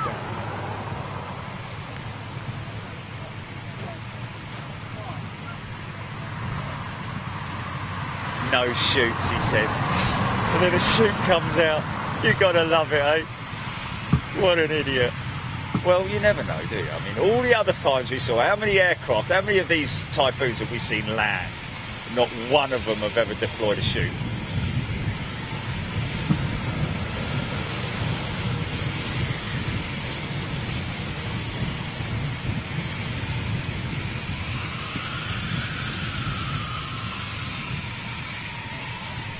Oh, that was fantastic. He just unhooked it and said, right, you can go and pick it up.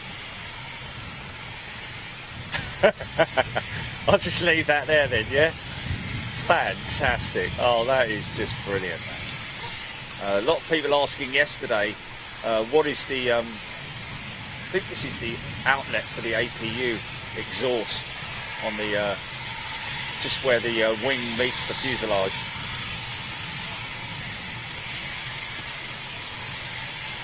Oh, he may have had an air brake issue. Are you talking about the air brake? No, that. Yeah, no, no. The air brake's very rarely deployed, I must admit, on the other ones. Yeah, you're talking about the single one behind the. Yeah, they don't normally deploy that, to be honest with you.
So maybe that guy did come back early because he had issues as a single on his own. Who knows?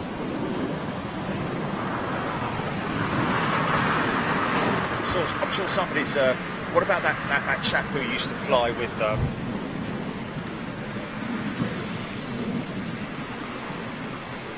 Keith Clegg, yeah, air brake wave. We had an air brake wave on one of our previous shows as well. See, now that's interesting because that guy's just gone out. He's literally just gone out.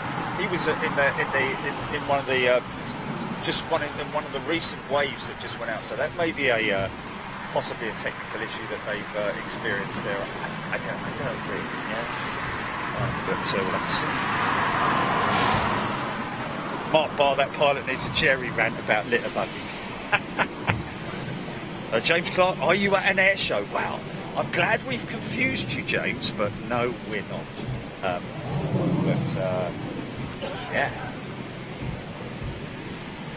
Paul Hodgson, that was great to see. What are we talking about, Paul? We're talking about the old the shoot. Dave Yearsley seems like an air show. Brilliant. Do they have YouTube on the Typhoons? Acorn saying. Where the BBMF doors open this morning yet? No, nothing yet, Sherry. Trust me, as soon as I see anything, I've got my BDI to my left. James O'Brien got no notifications on YouTube or the app. Sounds like you've got maybe you need to do a hard reset on your phone, possibly.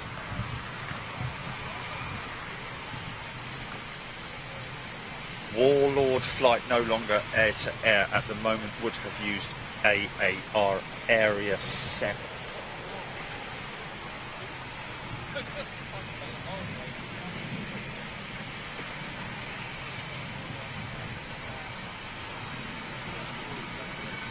Yeah, because normally when they come back in like at least twos or a group.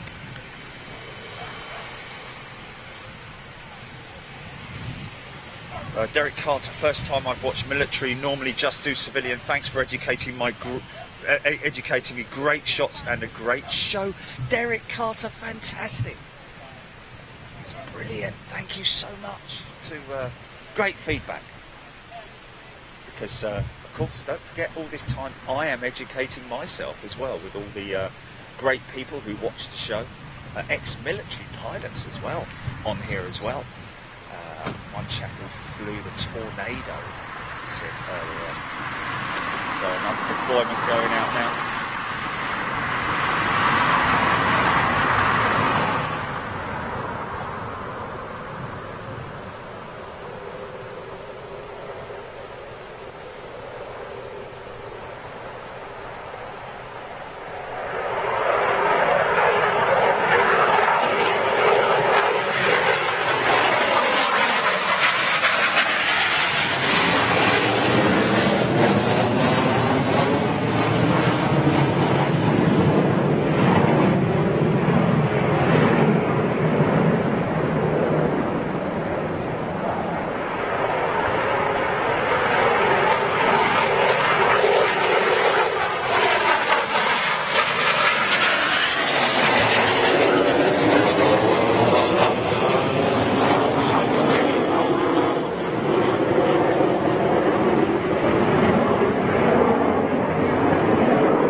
Yeah.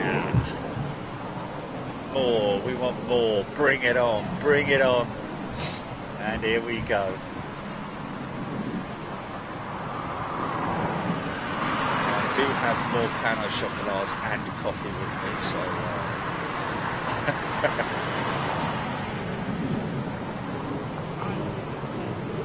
Oh, definitely no.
So good they haven't developed electronic technology so so we don't have to have these noisy jets.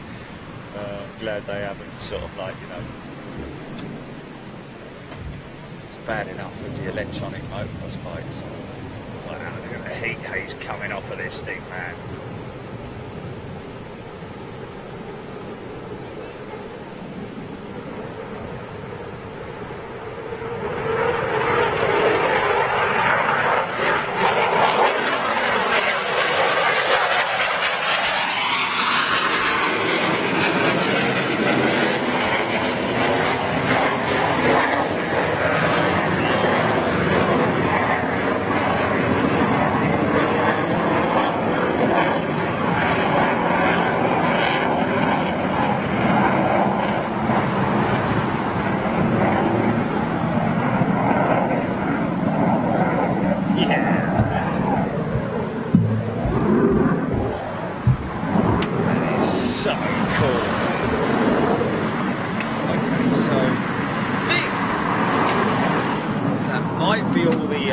Active jets now deployed. As you can see, most of those hangars are now empty. They've gone. Right hand side, 3 and 11 Squadron have emptied out over on the right hand side as well. Smell the coffee. There's our returns jet, which is quite interesting.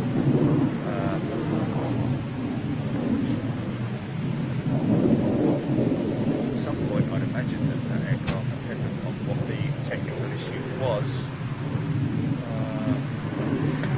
will be towed off to maintenance.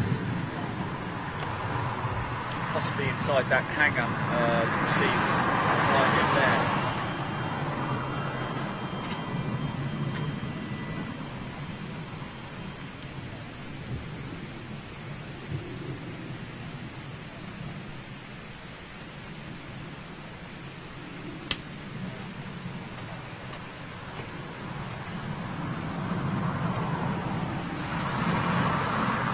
See where he's just in at the leading edge of the wing there is a panel that flips down, and I think there's a canopy, a button there to literally close the canopy, which is why you hear that buzzing noise, that noise. So it can be closed outside the cockpit.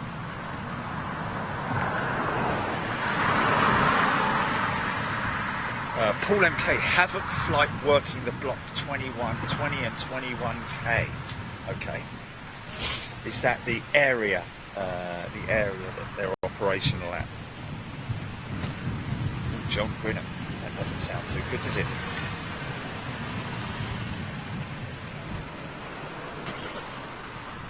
Tony Mould.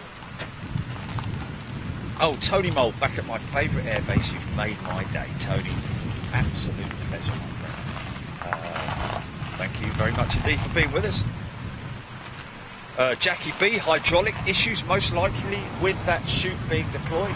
So therefore, yes, possibly brake issues, I'd imagine. Or, again, like you say, hydraulic issues. Because I rarely see them using the air brake when they land the aircraft. It's more a case of sort of like utilising the air brake as a sort of like air spoiler when it's on approach. That's the only time we've seen that being utilised. So is this just is this a practice?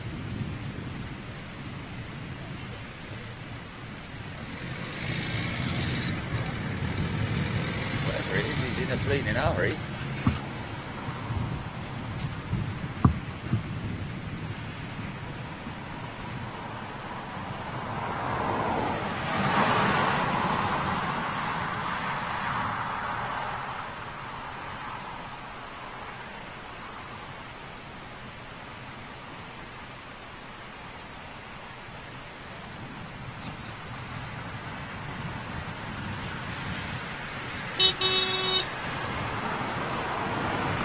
Keep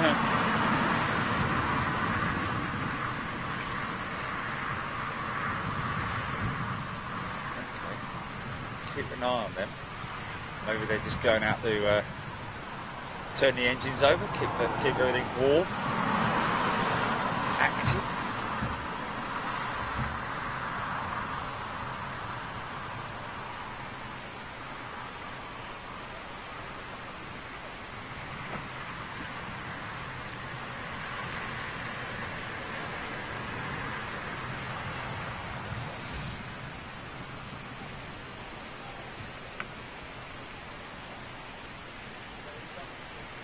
Oh, really? That's interesting. Hearing the BBMF may be out at 12:35, ladies and gents. These hangars going to be opened up, these big giant hangar doors. So what's interesting is that these guys have stationed themselves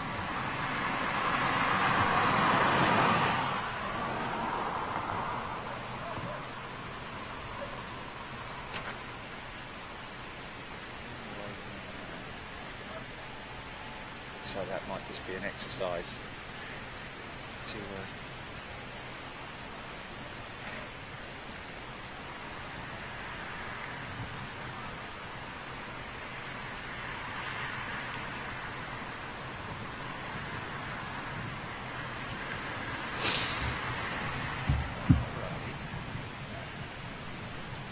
keep an eye on that.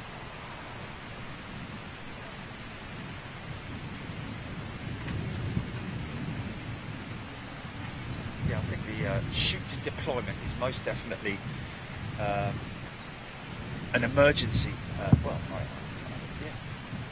it's a last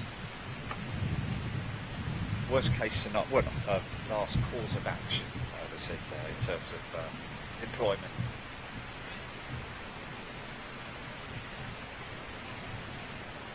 F-16 down the east coast of Europe. Recce Rat saying. Chris Gapaloo, forgot my toast, reheat required.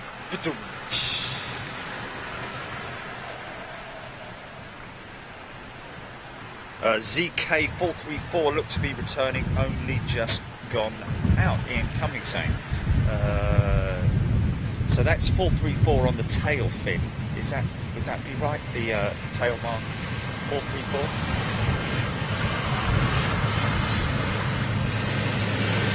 Karen Corcoran, how do you know so much about military planes? Well, Karen, I don't. Is the answer. I've learned most of the stuff that I'm blabbing out here is stuff that I've learned. Just a case of just listening to what people have to say and educating yourself as much as you can, so that when you're talking about it, you kind of make it sound as if you sort of like know what you're talking about. Les Tank, thanks for the 2 shows today, Jerry and Jelly. Yes, well, 2 today. Later on this afternoon, we will have the Red Arrows. It's a practice display, I think is the best way to describe it. It's not an official display for any particular reason. It is just, I think, a practice display.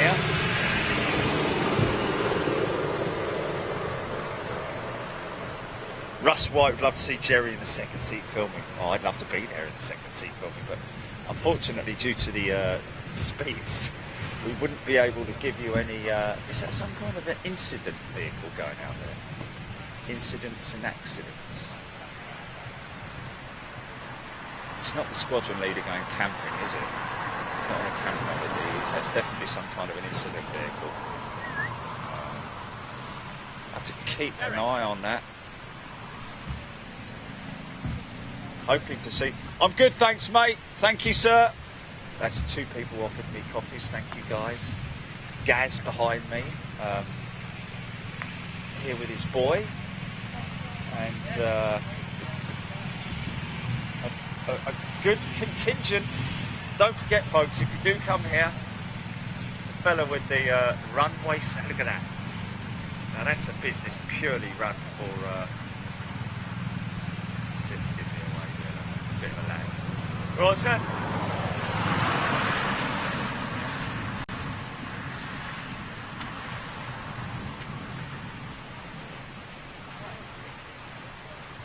burgers, hot dogs, sausages, peanuts, ocelot's noses, and pigeon's toes. All on sale and nice and hot and crispy. Only joking, of course, about ocelot's noses.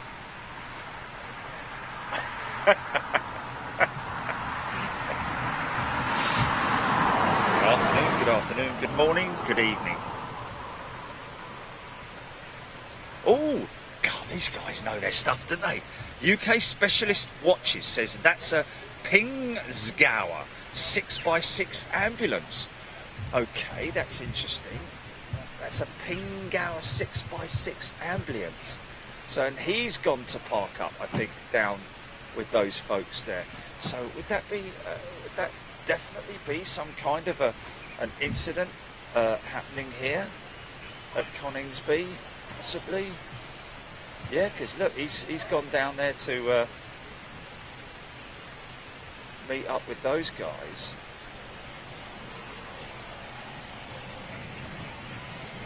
They're in a startup.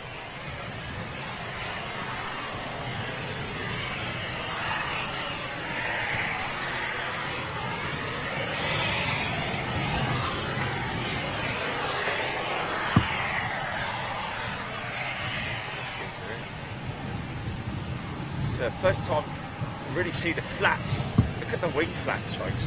I think they're used only on landing.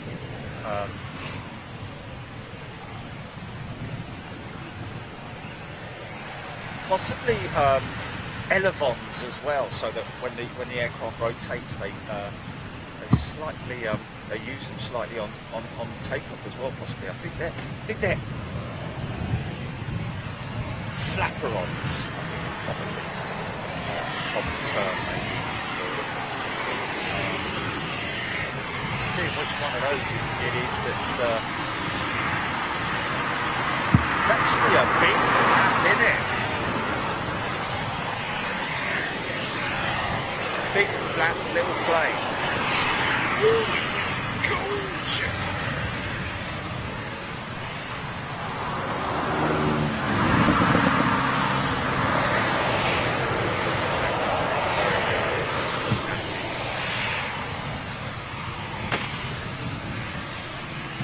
Perhaps that guy is going out again, or are they just doing a ground run? Keeping my eye on. Oh, here they come! Look, they're coming back.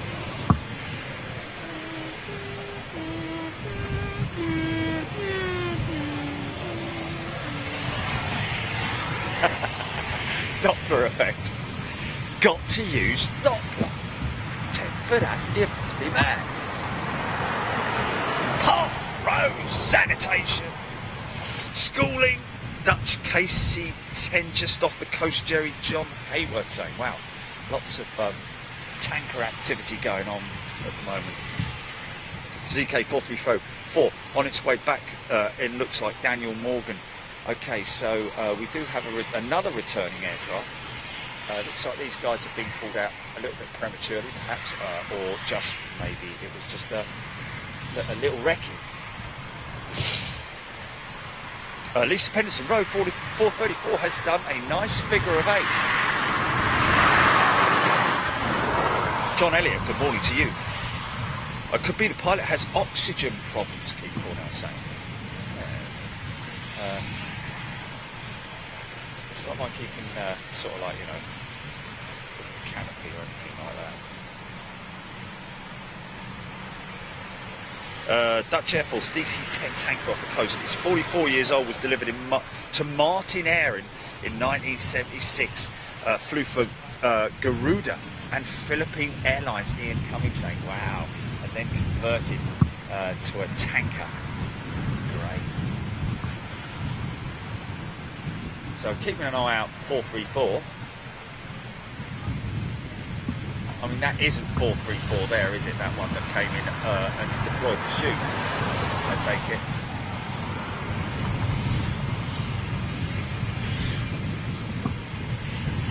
Oh, really? Okay, so that may be brake issues then. That could potentially. It seems that would have been brake issues with the chute deployment. Oh, he's gone out and picked the chute up, hasn't he? I never saw that. Gutty, missed it.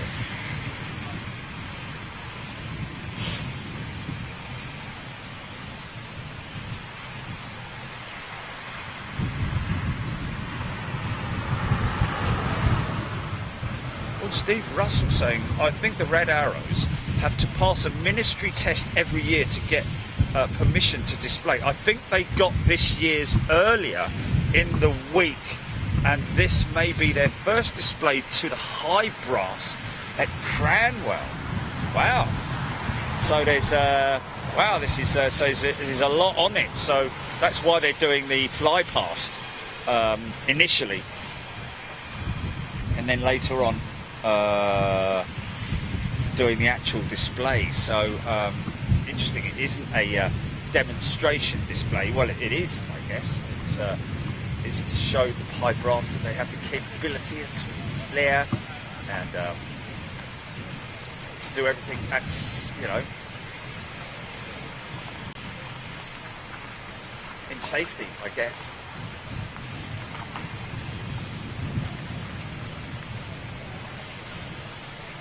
Right, I think I've got time to jump down and get myself a pano chocolat. There's the lightning boats. Just about seeing her through there. Pano chocolate. Becky Fuller, Christian Guidi, John Smith. 434 is out over the Lincolnshire Wolds. John Smith telling us, thank you, John, on Facebook. Neil Bates, Jill Hammond. Oh, Daniel Morgan, Red Arrows did a practice display at Donnanook last week. Yeah, that's one of the ones that we missed. Of course, so he's gone out. That's the guy that's going out.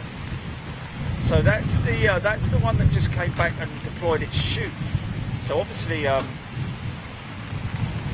been retested. You know, obviously they've run, literally plugged in the diagnostic system and it's come up with. It says no. Appears there's no real issue with it, but surely he would have deployed the brakes. He would have tested the brakes.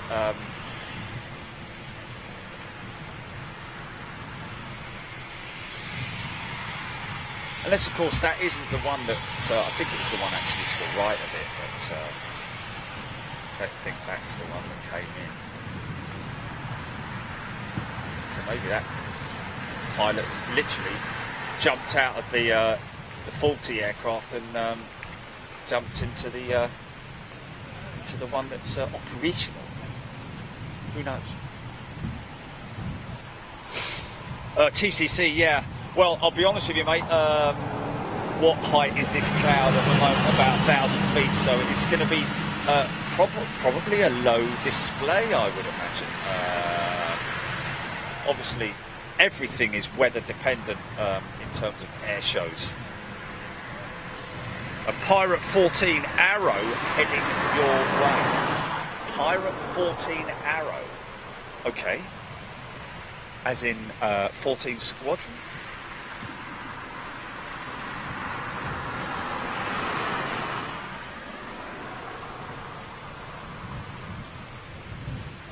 There isn't a 14 Squadron, is it? So that I don't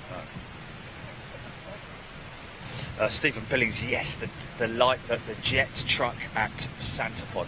I have actually contacted those guys to see if they're planning on doing any testing. I've filmed that thing up close and personal, and boy oh boy is it loud, and it does of course use the Lightning engine. It is just incredible thing to see that Lightning truck at Santapon. Hopefully they'll be able to put some kind of a program together later on this year. Sherry Hellier, yes, I do have stickers with me. We made sure that we got a decent load of stickers, so that anybody who comes up to me is more than welcome to come up and say hello and give me a sticker. Oh, Pirate 14 Hawk, Recce Rat, thank you. Mark Drew, thank you. Mike Doherty, thank you. Keith Clegg, yes, thank you. RAF Eurofighter, Dutch F-16 off the wash. Wow. 14 Arrow is a T1, thank you.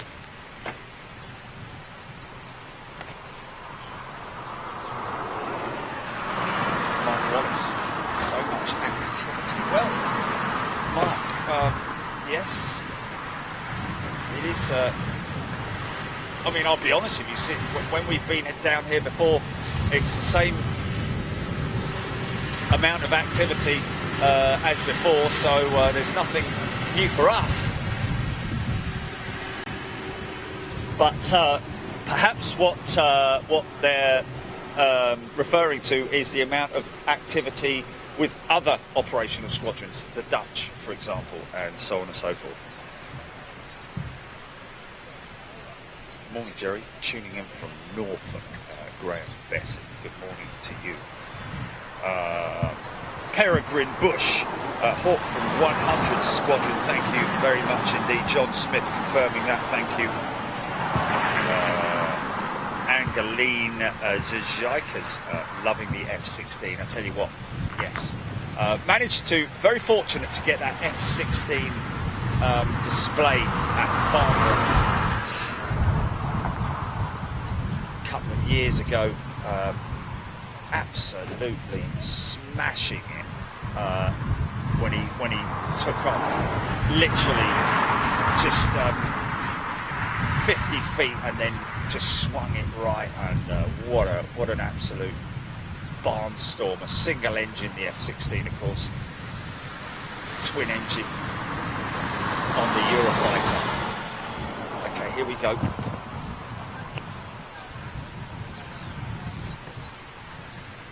Lee Dangerfield, thank you very much indeed. Leanne Cowling, thank you.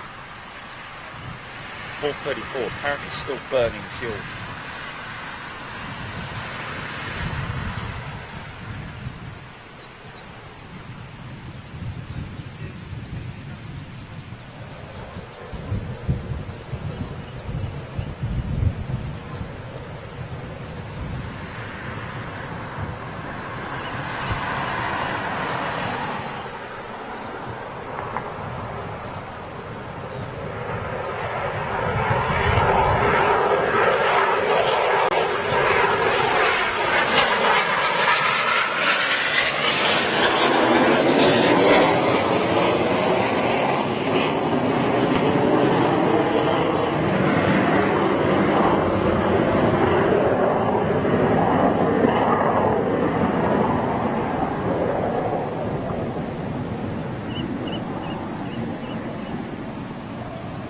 Cloud base. I think Cloud is around about 2,000 feet.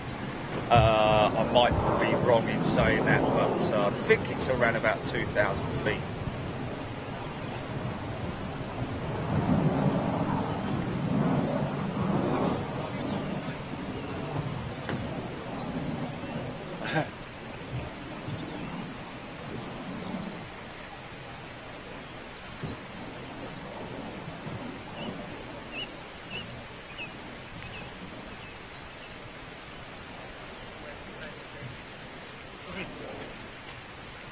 Neil Garland, great show. Looking forward to seeing the Reds. My nephew is in the RAF, a flight lieutenant. He is based, I think, in Cranwell, but currently in Cyprus for a few months. He had meetings with he has met all the current Red Arrows pilots. Neil, that's fantastic. Hope you've messaged your son to let him know that we're live.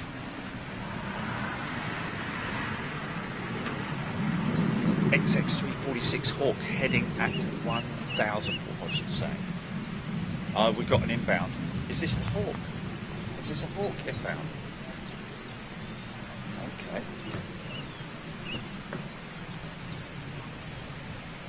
Yeah, here he is.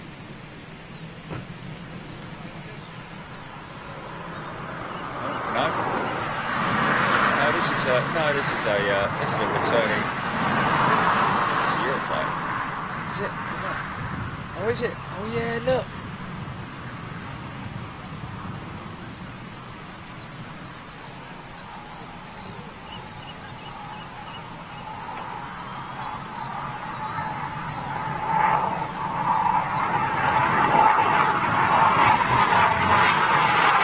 training aircraft. Yeah. Yeah.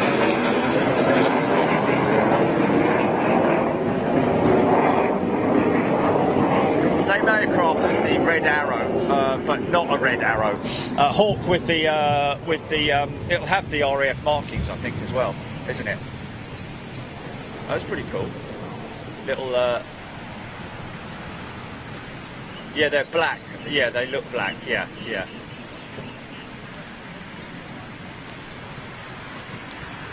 That was a nice little surprise, wasn't it? Vandal 31 doing circuits at Fakenham. I can hear the. Yeah, that looks like that aircraft is active now. She's active. Black Arrow. There we go. Chris Capaloo saying yes. Hawk T2 trainer. See them a lot during the week on Planefinder, especially.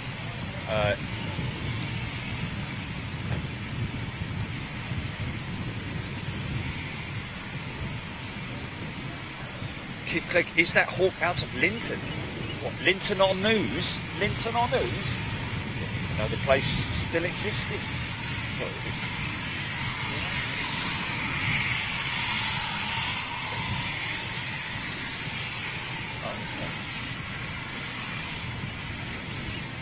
Andy Kitson saying Leeming, possibly from Leeming. All the activity is for NATO missions incoming. Linton, it has come out of Linton on News. Well, there we go. Thank you very much indeed. All the activity is for NATO mission Dynamic Mongoose, L-20 to exercise submarine warfare and anti-submarine warfare, war fighting for submarines with air support patrols. Wow. How cool is that? Thank you, Ian. TCC, great call sign. This is Pirate 14. Move out of my airspace. Of course, he wouldn't be saying it like that. He'd be saying, I say, you there. This is Pirate 14. Move out of my airspace, otherwise I'll blow your bloody socks off. Top. That was AT1.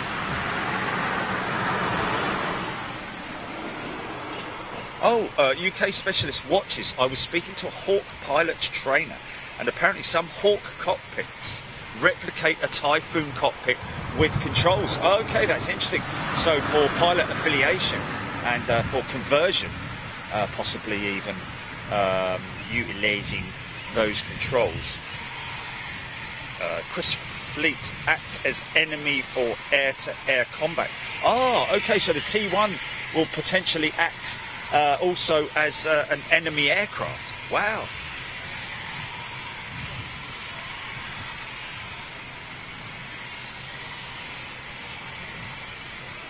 Keith Cornell, Jerry, what I was taught on my principles of flight course at RAF Scampton, that 8 octaves of cloud is total cloud cover.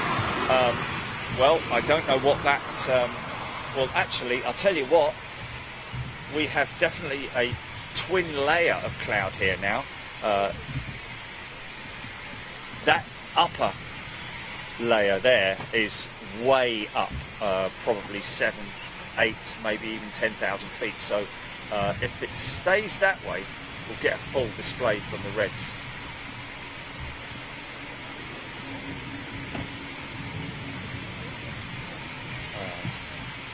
However, it is definitely broken, and it's definitely broken what that cloud's coming past me. So it is just, it's going to be potluck in terms of whether we see them do a full display. Hopefully they will. Okay, Joseph Mascri confirming that was a T1, not a T2. Okay, what is the difference between a T1 and a T2, please, folks? Okay, other people saying that was a T2, it was a T1 and not a T2. Jamie Rees, good afternoon to you. James Henton, just exercises. We're hearing exercises Dynamic Mongoose, is a NATO mission. And of course the Russians will all be watching this with their spy satellites and so on and so forth, seeing what's going on. They'll be keeping a close eye on what's going on, I'd imagine. Rob White, about 3 o'clock this afternoon, Rob, is when we're hoping to see the Reds display, around about 3:13 to be absolutely precise. Chris Simpson, scattered at 1,900 feet, broken at 3,100 feet. Okay, so there we go. Broken at 3,100 feet. So that upper layer of cirrus is way up, but the lower cloud, here we go. So there's your tail markings.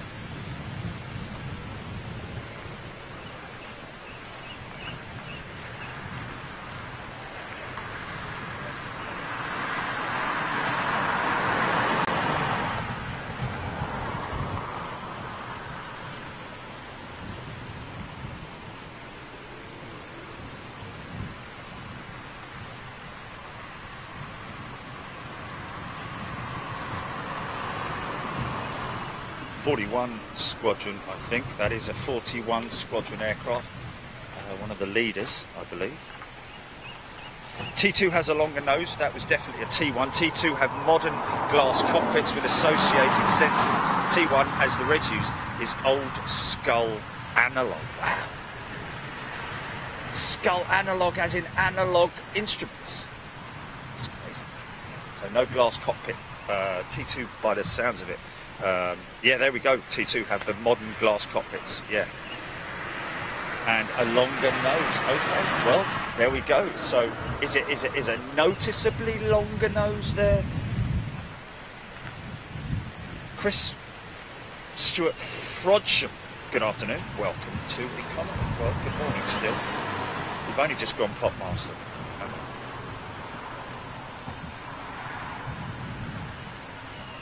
Now, Stuart saying it was actually a T1A. So, is that a partly modernised T1 with modernised cockpit equipment, but with still the shorter nose? T1 aggressor role. T2 is a trainer. GN Man saying. Dylan Trinder. 100 Squadron are an aggressor squadron. They deploy against other aircraft to simulate enemy aircraft. So 100 Squadron deploy their aircraft. So what aircraft are 100 Squadron running? This is for you. Is it a T1A, T1 or T2? To simulate enemy aircraft. Wow, how about that? Mark Costick, to you. My radar said T1A. Bobber saying that. So it seems that Stuart Frodsham was absolutely right. A is capable of weapon carrying. Okay. Luke Van Jap, half past Popmaster.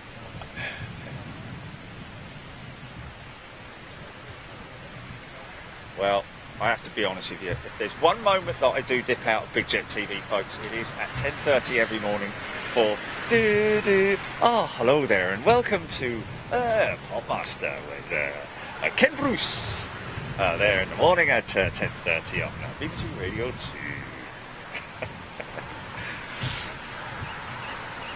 Bob, no idea what the A means, mine.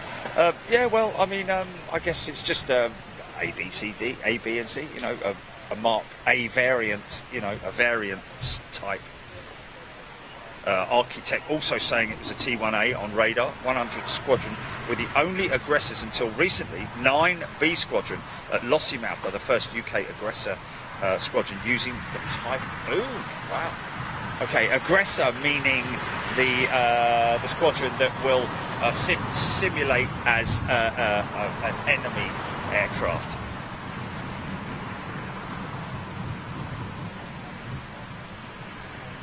Matthew Watts, yeah, very interesting. I think by the sounds of it, The Reds still operate the T1 variant of the Hawk. John Smith, thank you very much indeed for that information. Bus was coming. You can't. Oh, dear, it's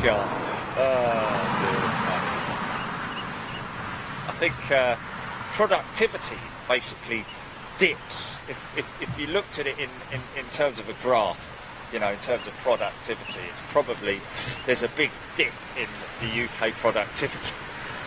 Especially builders and decorators and anyone who does a manual job, or even the likes of me who work from home, listening out there for podcasting. Of course, he's regulated it now to 30 seconds. You've got 30 seconds to say your hellos, because some people do waffle on forever and ever, you know, starting with their brother or sister, mother, auntie, granny, deceased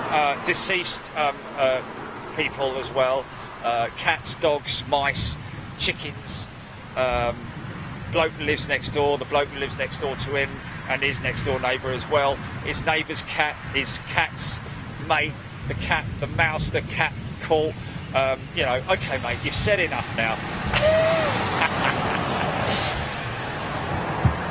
So that's an interesting incident. I'm not gonna show it because it would be a little bit disrespectful to show it, but inside the perimeter track, the old Bill have pulled up a geezer for speeding by the looks of it.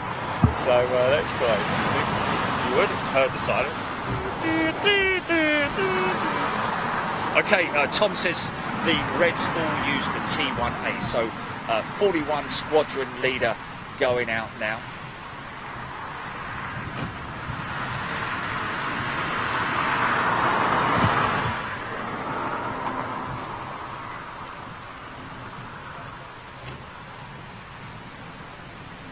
It's a big plume of exhaust. There it is. Looks a bit like a blue rinse.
You, son, are nicked.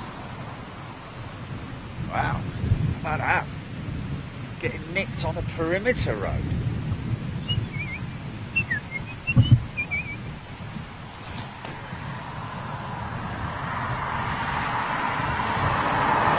Sorry, Helia. Yes, the Foons. Love it, the Foons.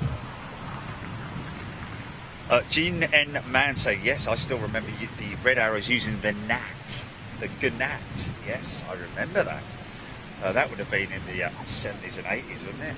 Something like that. Dick Dastardly, the Foons are all playing around Skegness. There you go.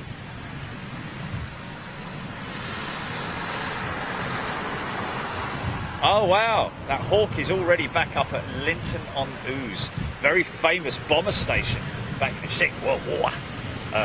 Linton on Ouse.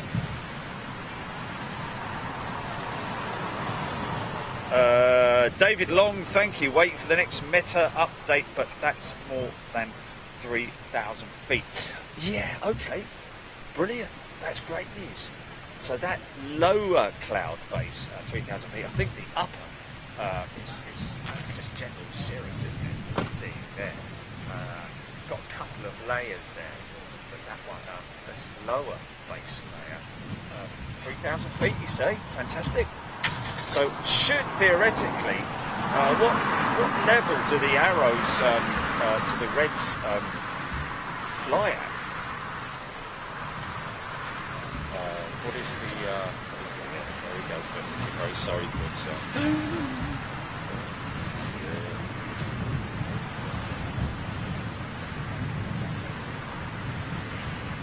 So it's an interesting little.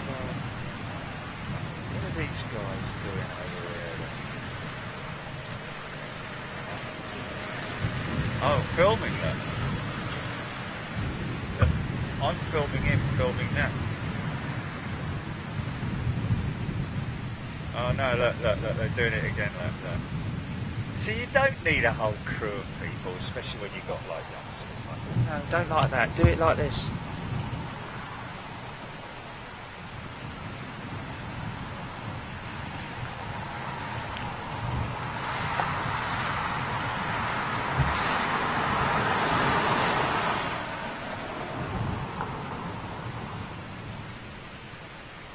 Yeah, we're having a go. The cloud coverage is just, you know, it is as it is. I don't think it's going to get any significantly any better than what it is at the moment. It's just 3,000 feet, I think, it's just staying the way it is. Look at the pilot walk Hollywood style. There we go, G-Man saying, yes, Jerry, they retired the Nat in the late 70s.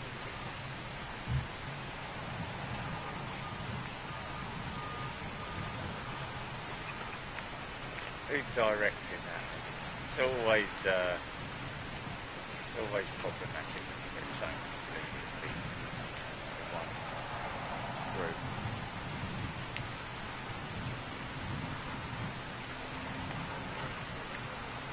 Have you got a steady hand, son? You know. Bend that back, mate. Bend that back.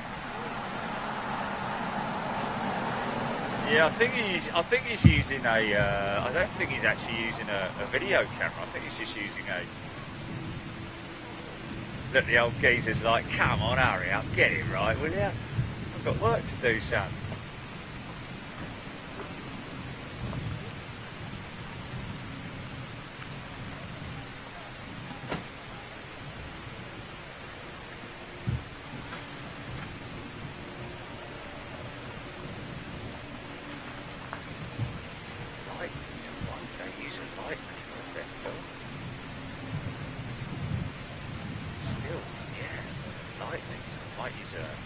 Might use a light boom lighting itself though.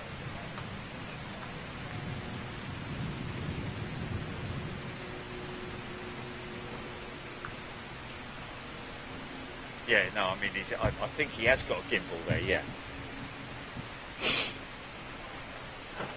Matthew Watts. Off to the shops. You're going to have to wear a face mask this time next week, Matthew.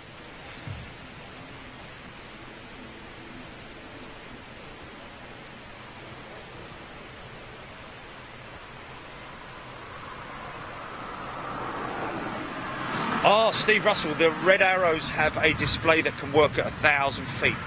There we go.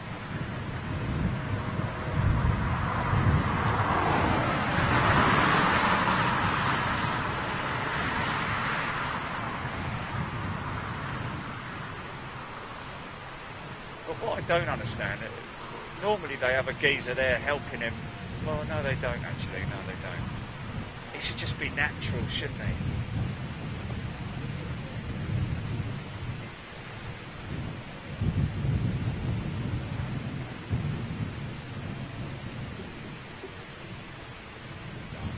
All that work for, what, 3 seconds of film, probably they'll use.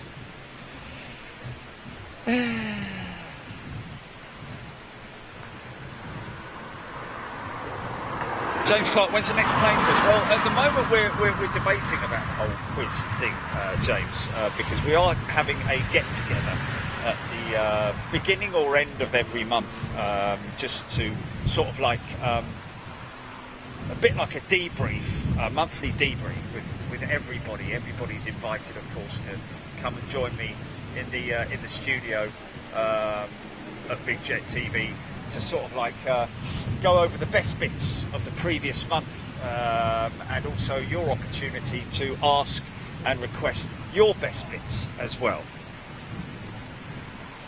Mark Wallace, yeah, funny enough, depends on your geographical location, but where I was staying last night, up this way, quite heavy on the RAF careers advertising.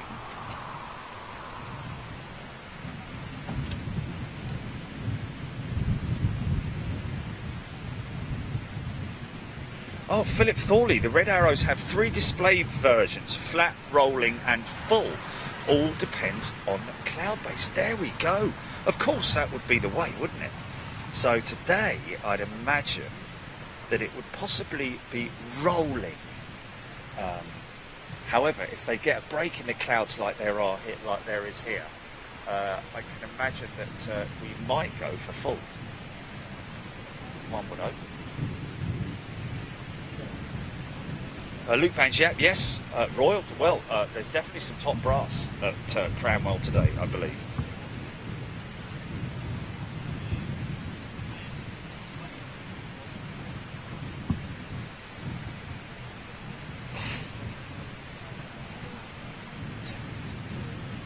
And don't trip while you're going up there.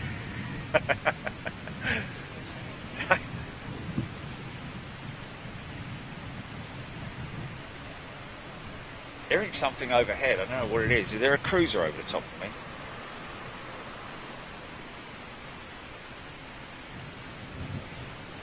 Sherry Hellier. I was at the Holiday Inn in Lincoln by the wharf. Holiday Inn at the wharf. I've stayed there a few times now when I'm doing an overnight here. Okay, Tom, if the cloud base is less than 2,500 feet, it will be flat. So did we just ascertain that this is 3,000 feet, this cloud base, currently? Okay, Pollock20 saying, I think full needs 5,000 feet, rolling 2.5, and flat is 1,000 feet. So I think we might be sort of like between the two elements there, between rolling and flat. Red's plan, 0 to 3,000 feet today, Dick Dastardly, there we go. So, is it a mini roll advert, is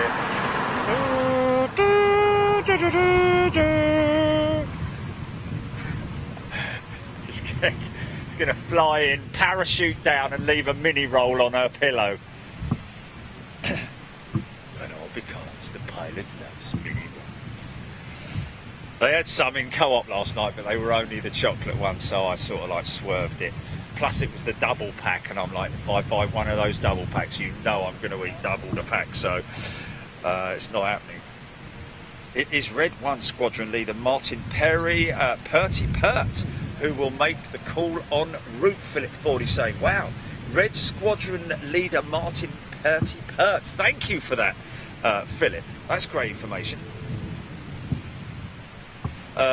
Dom Chapman Hunt saying, I believe the Red Arrows also change their smoke for certain elements depending on whether it is cloud or sky background to make it show in the best way. So there, yeah, of course, today with the white element, they'll probably go slightly greyer, I would imagine. Of course, the red and the blue will pick up beautifully against this contrasting sky.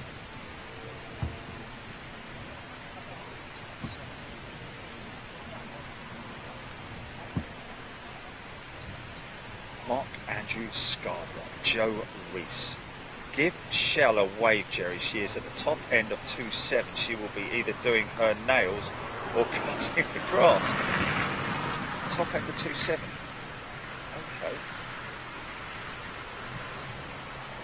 I thought it was 2.5, yeah.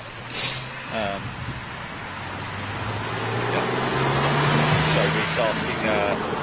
Well, I'll give Shell a wave anyway. There we go.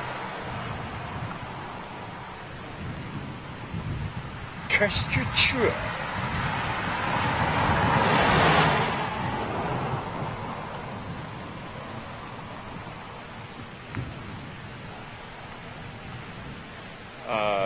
Okay.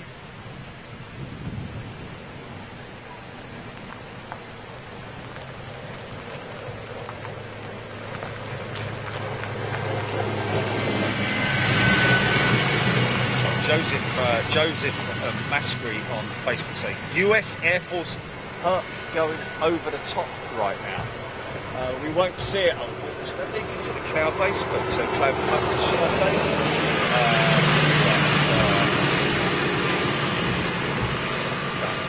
We've done enough of that filming. I'm going to try the other side. You try the other side because of the light. They're not getting the light. They're obviously it's too dark, isn't it? So they're just going over the other side to try different light settings. I'm the pilot of the RAF. Don't mess with me. Control tower. Of course, the little hut that they use, stationed down at that end of the runway today, of course. Always the little hut, which interestingly enough, I was told by one of our viewers last time we were here that hut is it's not used as they were back in the days of Bomber Command, where it would be a very light where they would just flash the green light to give them clearance for takeoff. This particular hut that they use, it's utilised for visually inspecting the aircraft as they go past, just to make sure they haven't got any of the tags left hanging out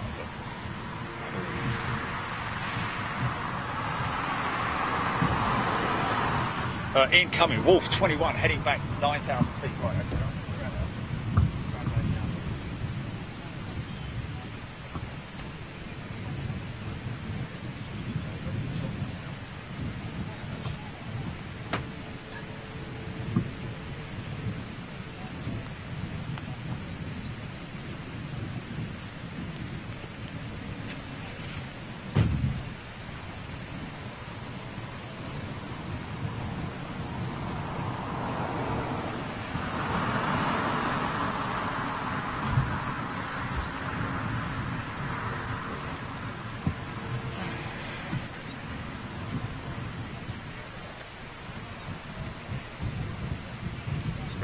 Yeah, we do have an inbound apparently.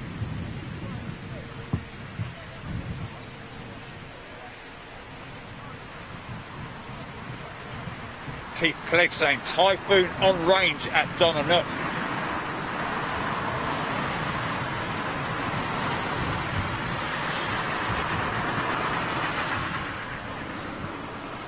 Stephen Billings, thank you.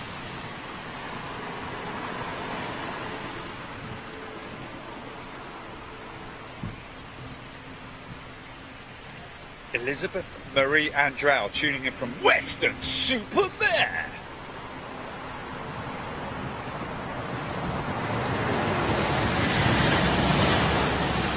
Spencer Hobson, does anyone know why they don't have the squadron badge painted on the aircraft anymore? Well, they will do on the leader aircraft, on the lead aircraft. However, all the other aircraft, I guess, are deployed and utilised with all the different squadrons themselves, but there is one. There are, you know, as we've seen with 3 and 11 over the other side, we've got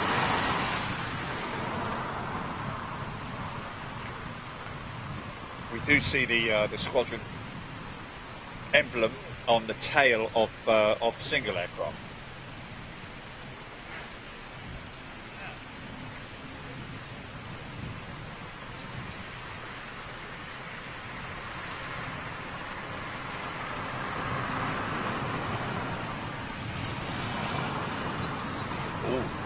Joe Nobley.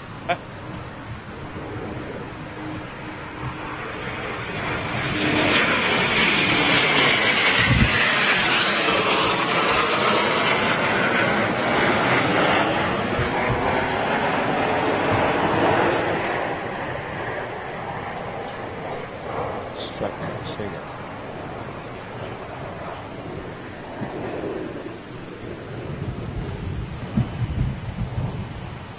I need to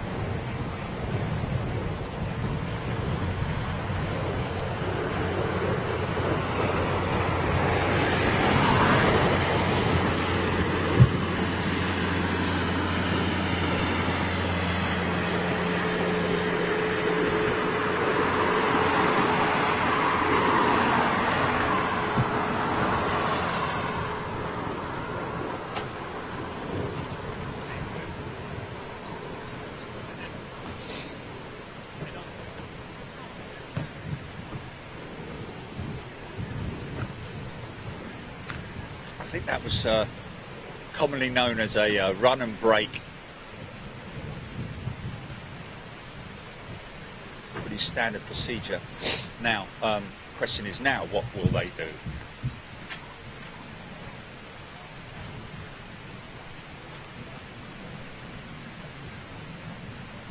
Are we going to see some missed approach action, or go arounds, or touch and go? Is it?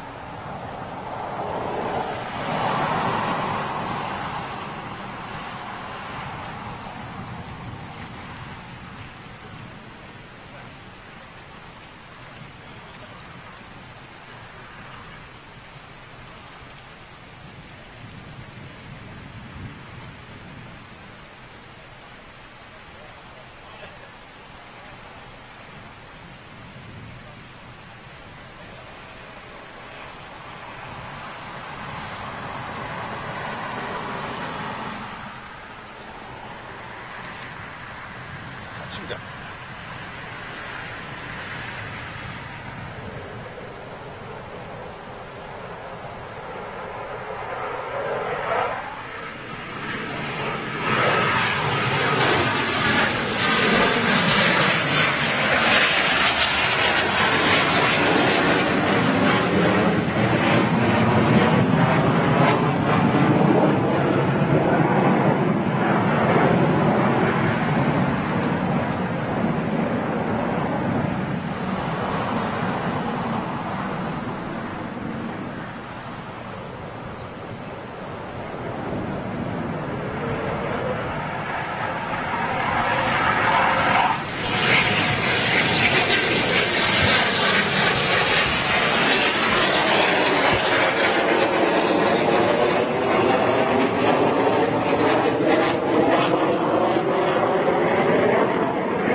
See what I mean about how awkward the aircraft looks, or even ugly with its gear down from behind.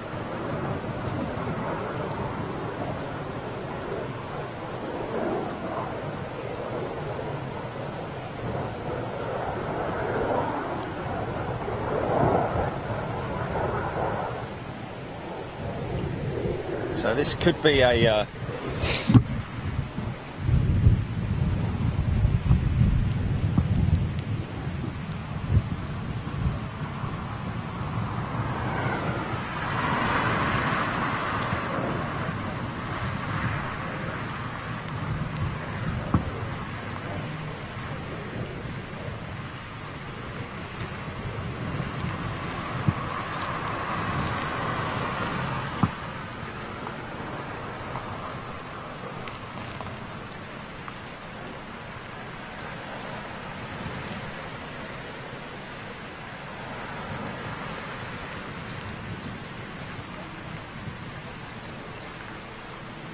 keep an eye on the, we've got to keep an eye on the time, GB. Okay, 11:15, so we're good. We're still very, very good.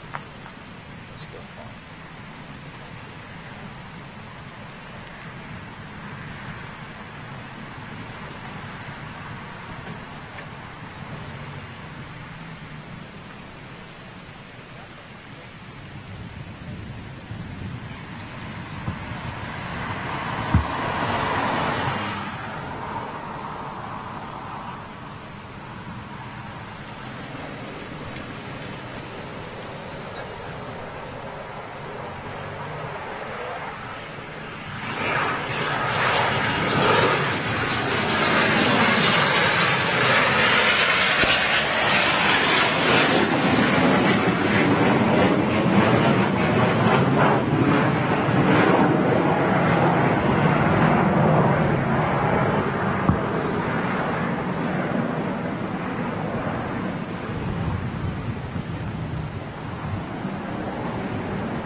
So difficult to track them when you've got a zoom.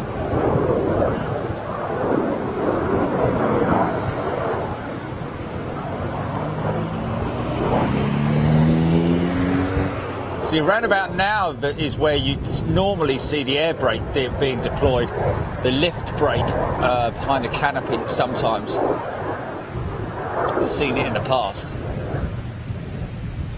Rarely seen them actually deployed on the runway. I've got a bit of a slack going on with this here, so let me just get that.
Start up.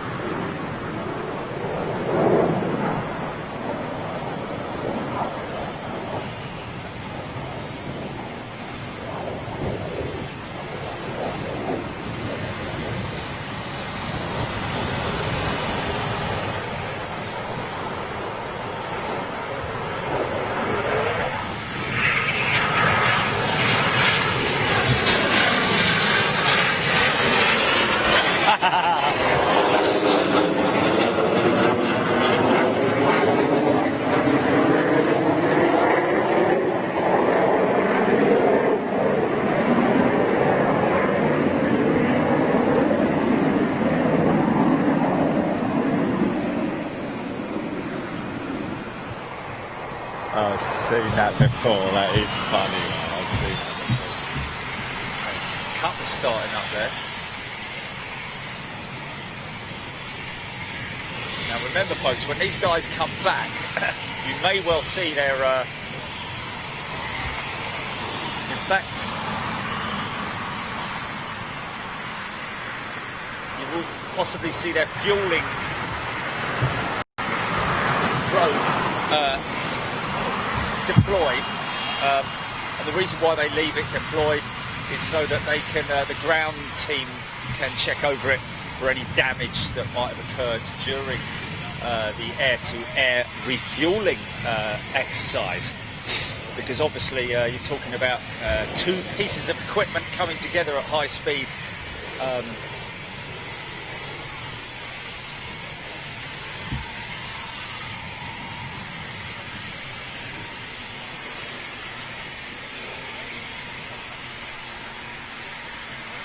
Not so much at high speed, but you know, especially if you're a rookie, may have taken a few attempts at. Now you can see the canards being deployed there, or moved to the downward position to act as an air brake. There we go, and now he's fully down for air brakes, or spoilers, should I say. Now you're going to see him up close here, folks, because he's going to roll it all the way out.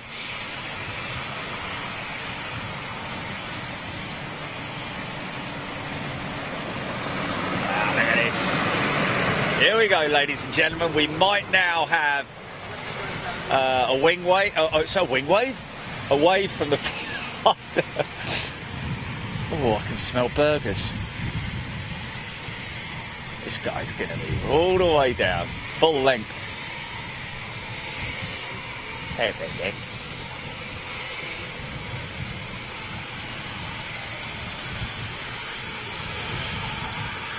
Look at that wing profile, folks.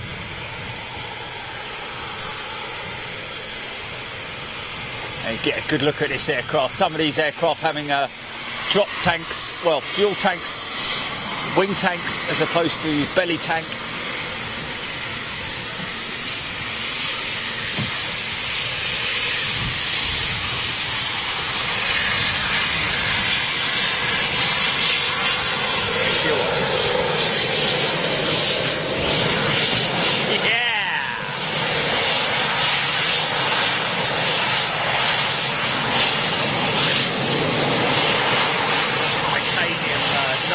Look at those nozzles, man.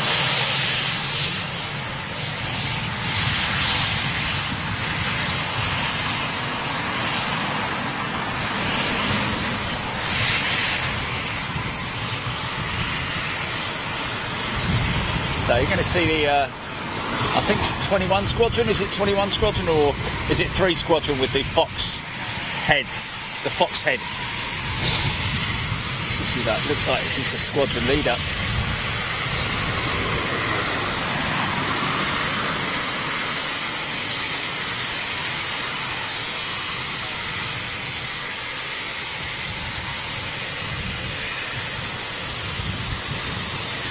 Flight Lieutenant.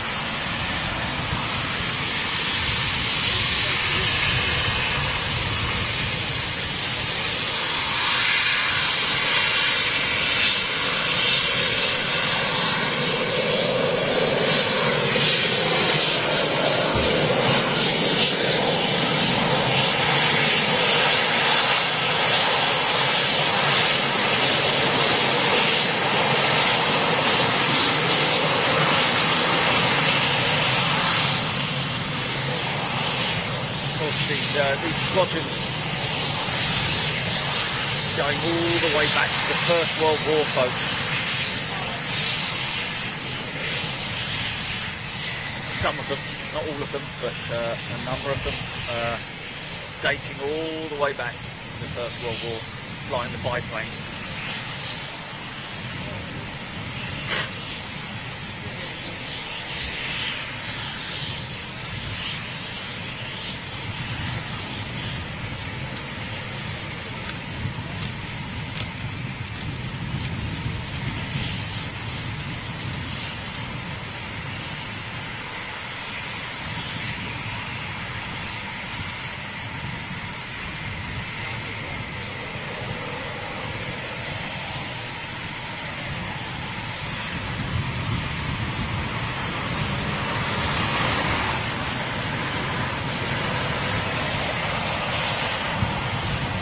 What?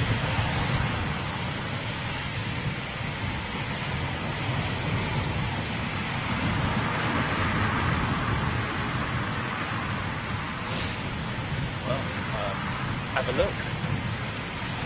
I'm always willing to. No, neither have I.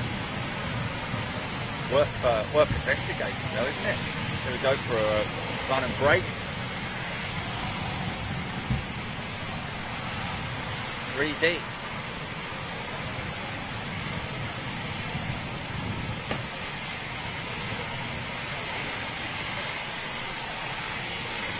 Right, okay.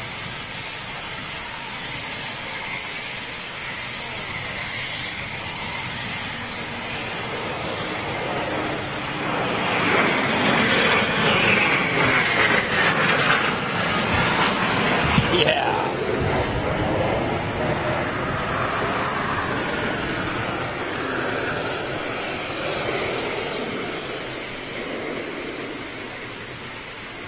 So now this could be, instead of touch and go, this could be missed approach, or it may just be go around, or whatever they call it, nose up attitude.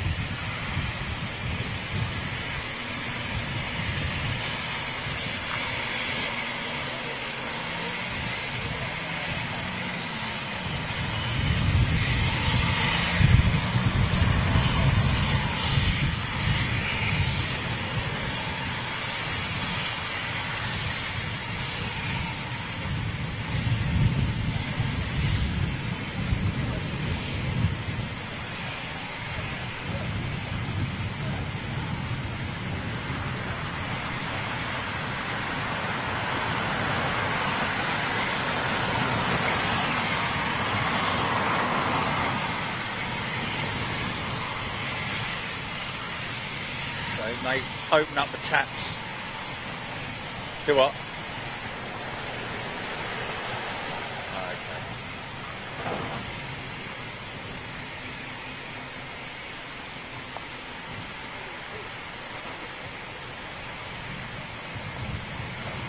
Yeah.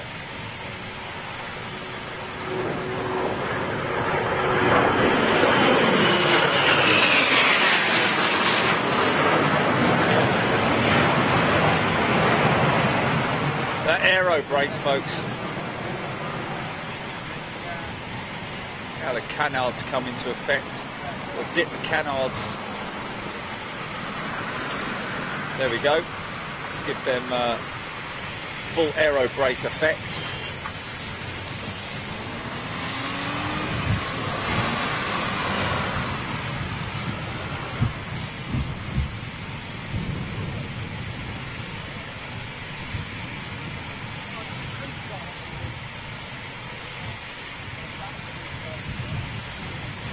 So that's for musical production, is it? Or so this is the 41 Squadron, folks.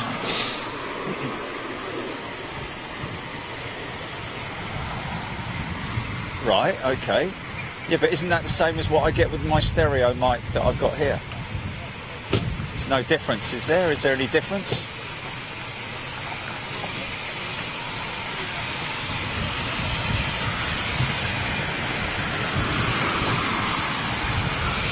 I didn't try it.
Trainer. So you've got your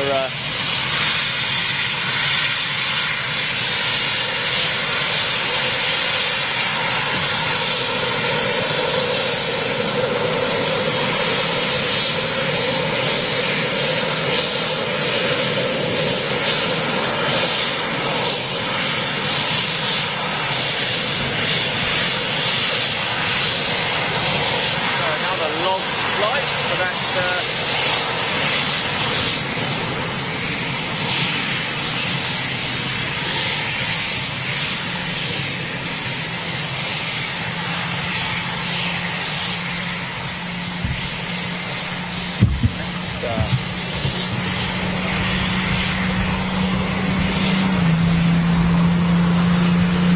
More 3 Squadron.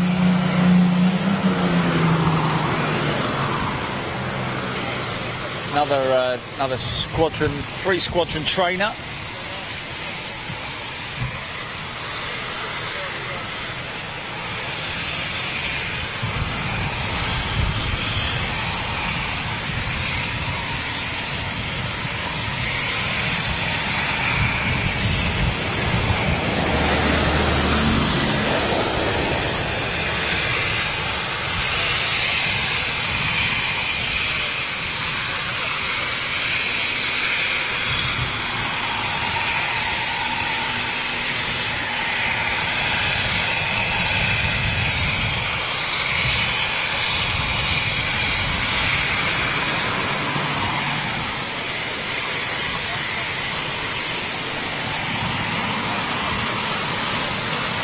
There you go, see there's an example where the front seat is only occupied.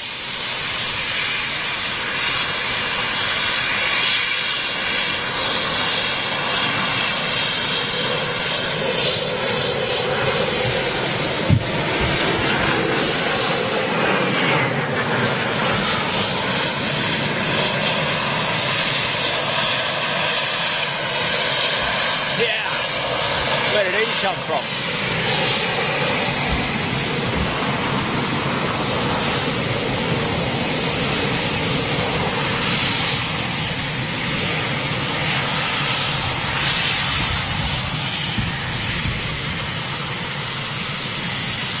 Sail on my little flank.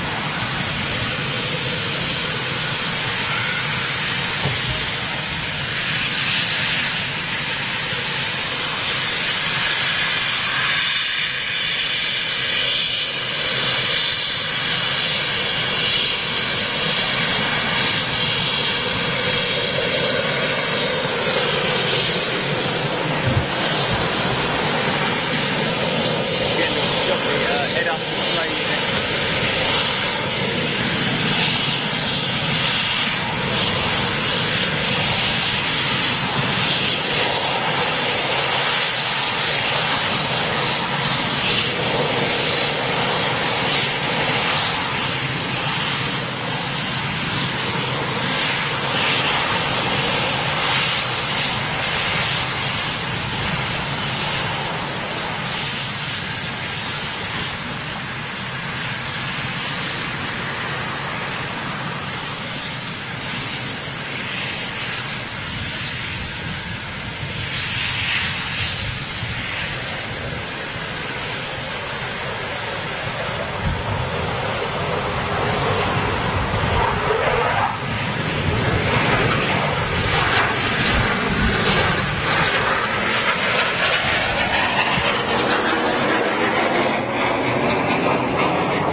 Aero brake.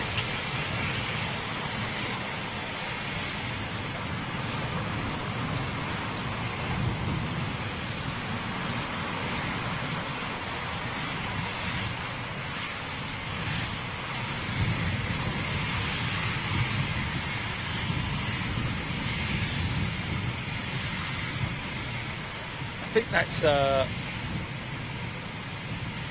auto, possibly an auto system with those canard wings at the front, whereas he applies more brake, perhaps the wings apply more angle, perhaps, or speed even.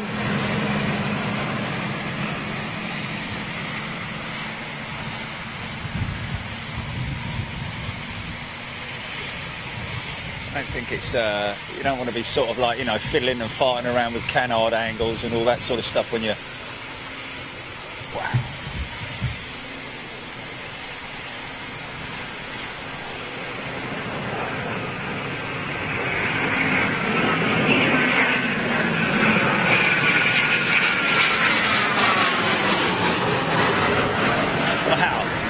That's the difficulty when you're doing something like this, folks. It is literally where to film.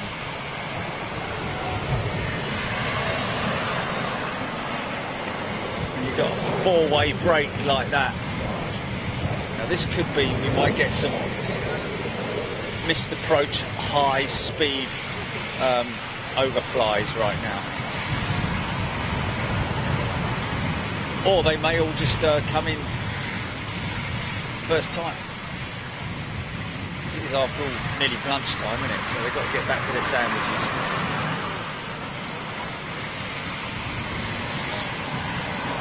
Awesome. First one coming in now. Here we go.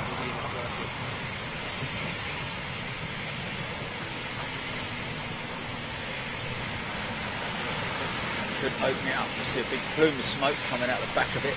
Big exhaust. Nope. So this guy's might do a touch and go.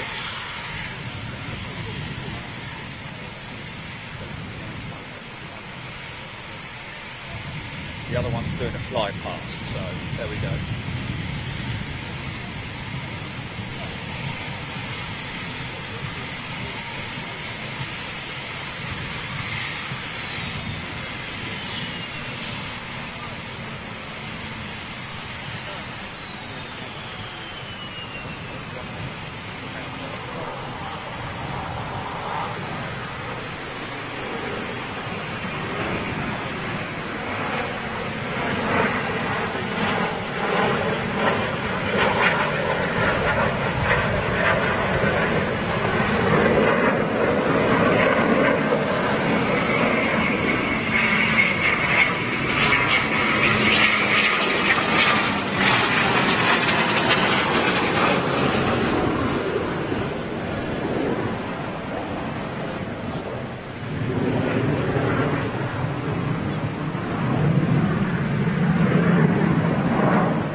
Well,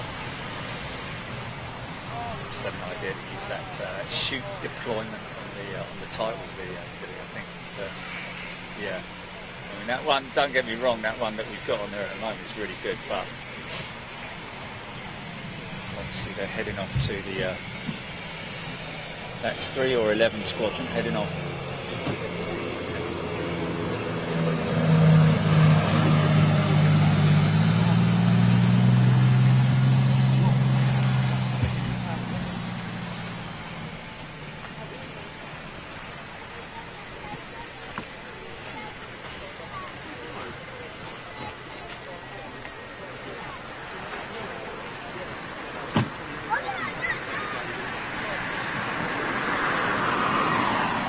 That was cool.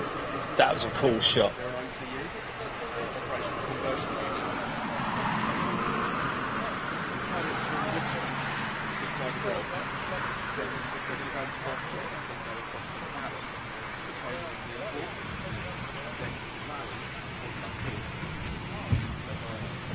I think they're all down now. I think I'll be right in saying that.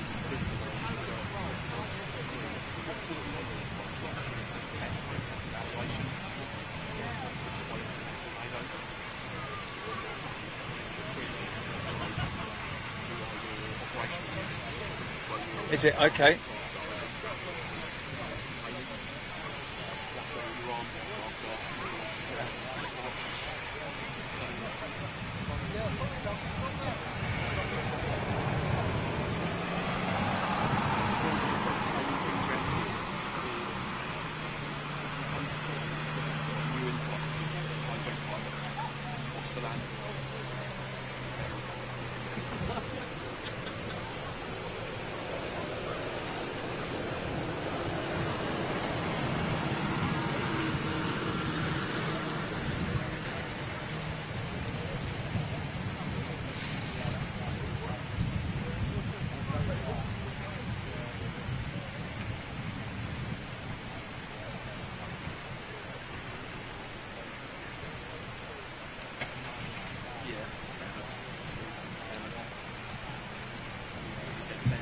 just very concerned about positioning for the Reds. Is it worth heading out now and just positioning myself and getting myself ready, rather than I mean, I'd have to sit there for 3 hours, but hey, I don't care. Yeah, it's coming up to 12, so by the time I roll out of here, it will be midday, won't it? So.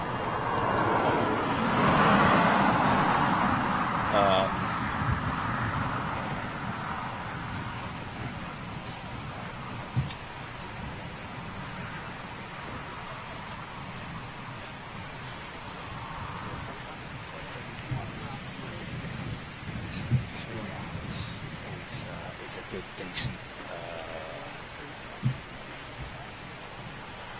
Wow, look at this over here, man. It's crazy, the amount of people here.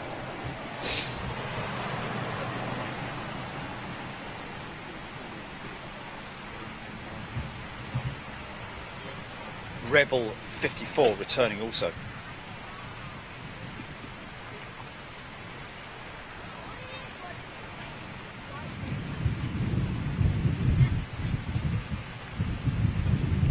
So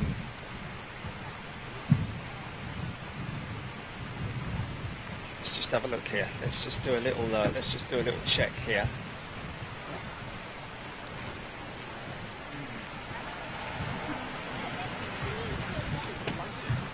Is it? Okay, let's just have a look. No, I've got nothing. Okay, yeah, I've got nothing. Now I know the lay-by that I want to head to, and it's right there. So I've just pinpointed that on my Waze. I think we'll do that, folks. I think we'll do that. Shall we do that? Shall we head off to Cranwell now, so that we don't miss an opportunity? Because if we can't park there, we can park somewhere else. Do you know what I mean? At least we can, you know, rather than getting there with like 20 minutes to go and we can't park anywhere, because you know, let's do what we normally do and give ourselves lots of time to prep, get set up, and get ready, so that we don't miss a thing. I think we're going to do that. Right, okay, let me do PTC quick. It seems like... Oh, did I? Oh, okay.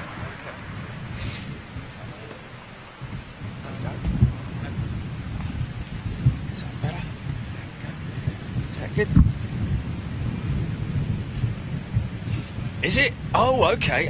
Apparently we've got some activity at Cranwell anyway, folks.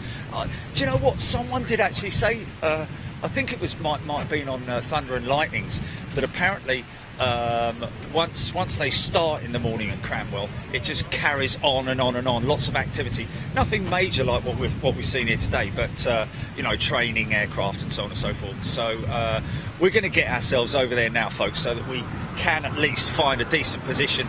If do what? Oh, okay. That is if I can actually negotiate my way out of it, because this place is littered with cars everywhere. But anyway, folks, glad you enjoyed it. It certainly seems like you did. And welcome to all our new members as well. And thanks for being part of this whole wonderful experience. We will be back. We're talking possibly around about 2, just be ready around about 2 o'clock. Look out for for notification on your app, and also on YouTube if you don't use the app. Good opportunity to download the app right now, folks. Just go to your app store, regardless of whatever device you use. Big Jet TV Live is what you need to search for. Download the app. No in-store purchases, by the way. It's just a great opportunity for you to carry Big Jet T with you. Big Jet TV with you in your pocket wherever you go. So with no further ado, I'm going to have a cup of coffee and break this stuff down, and we will see you over RAF Cranwell for the Red Arrows display a little bit later on, folks. Thank you very much for joining us. See you later. Bye bye.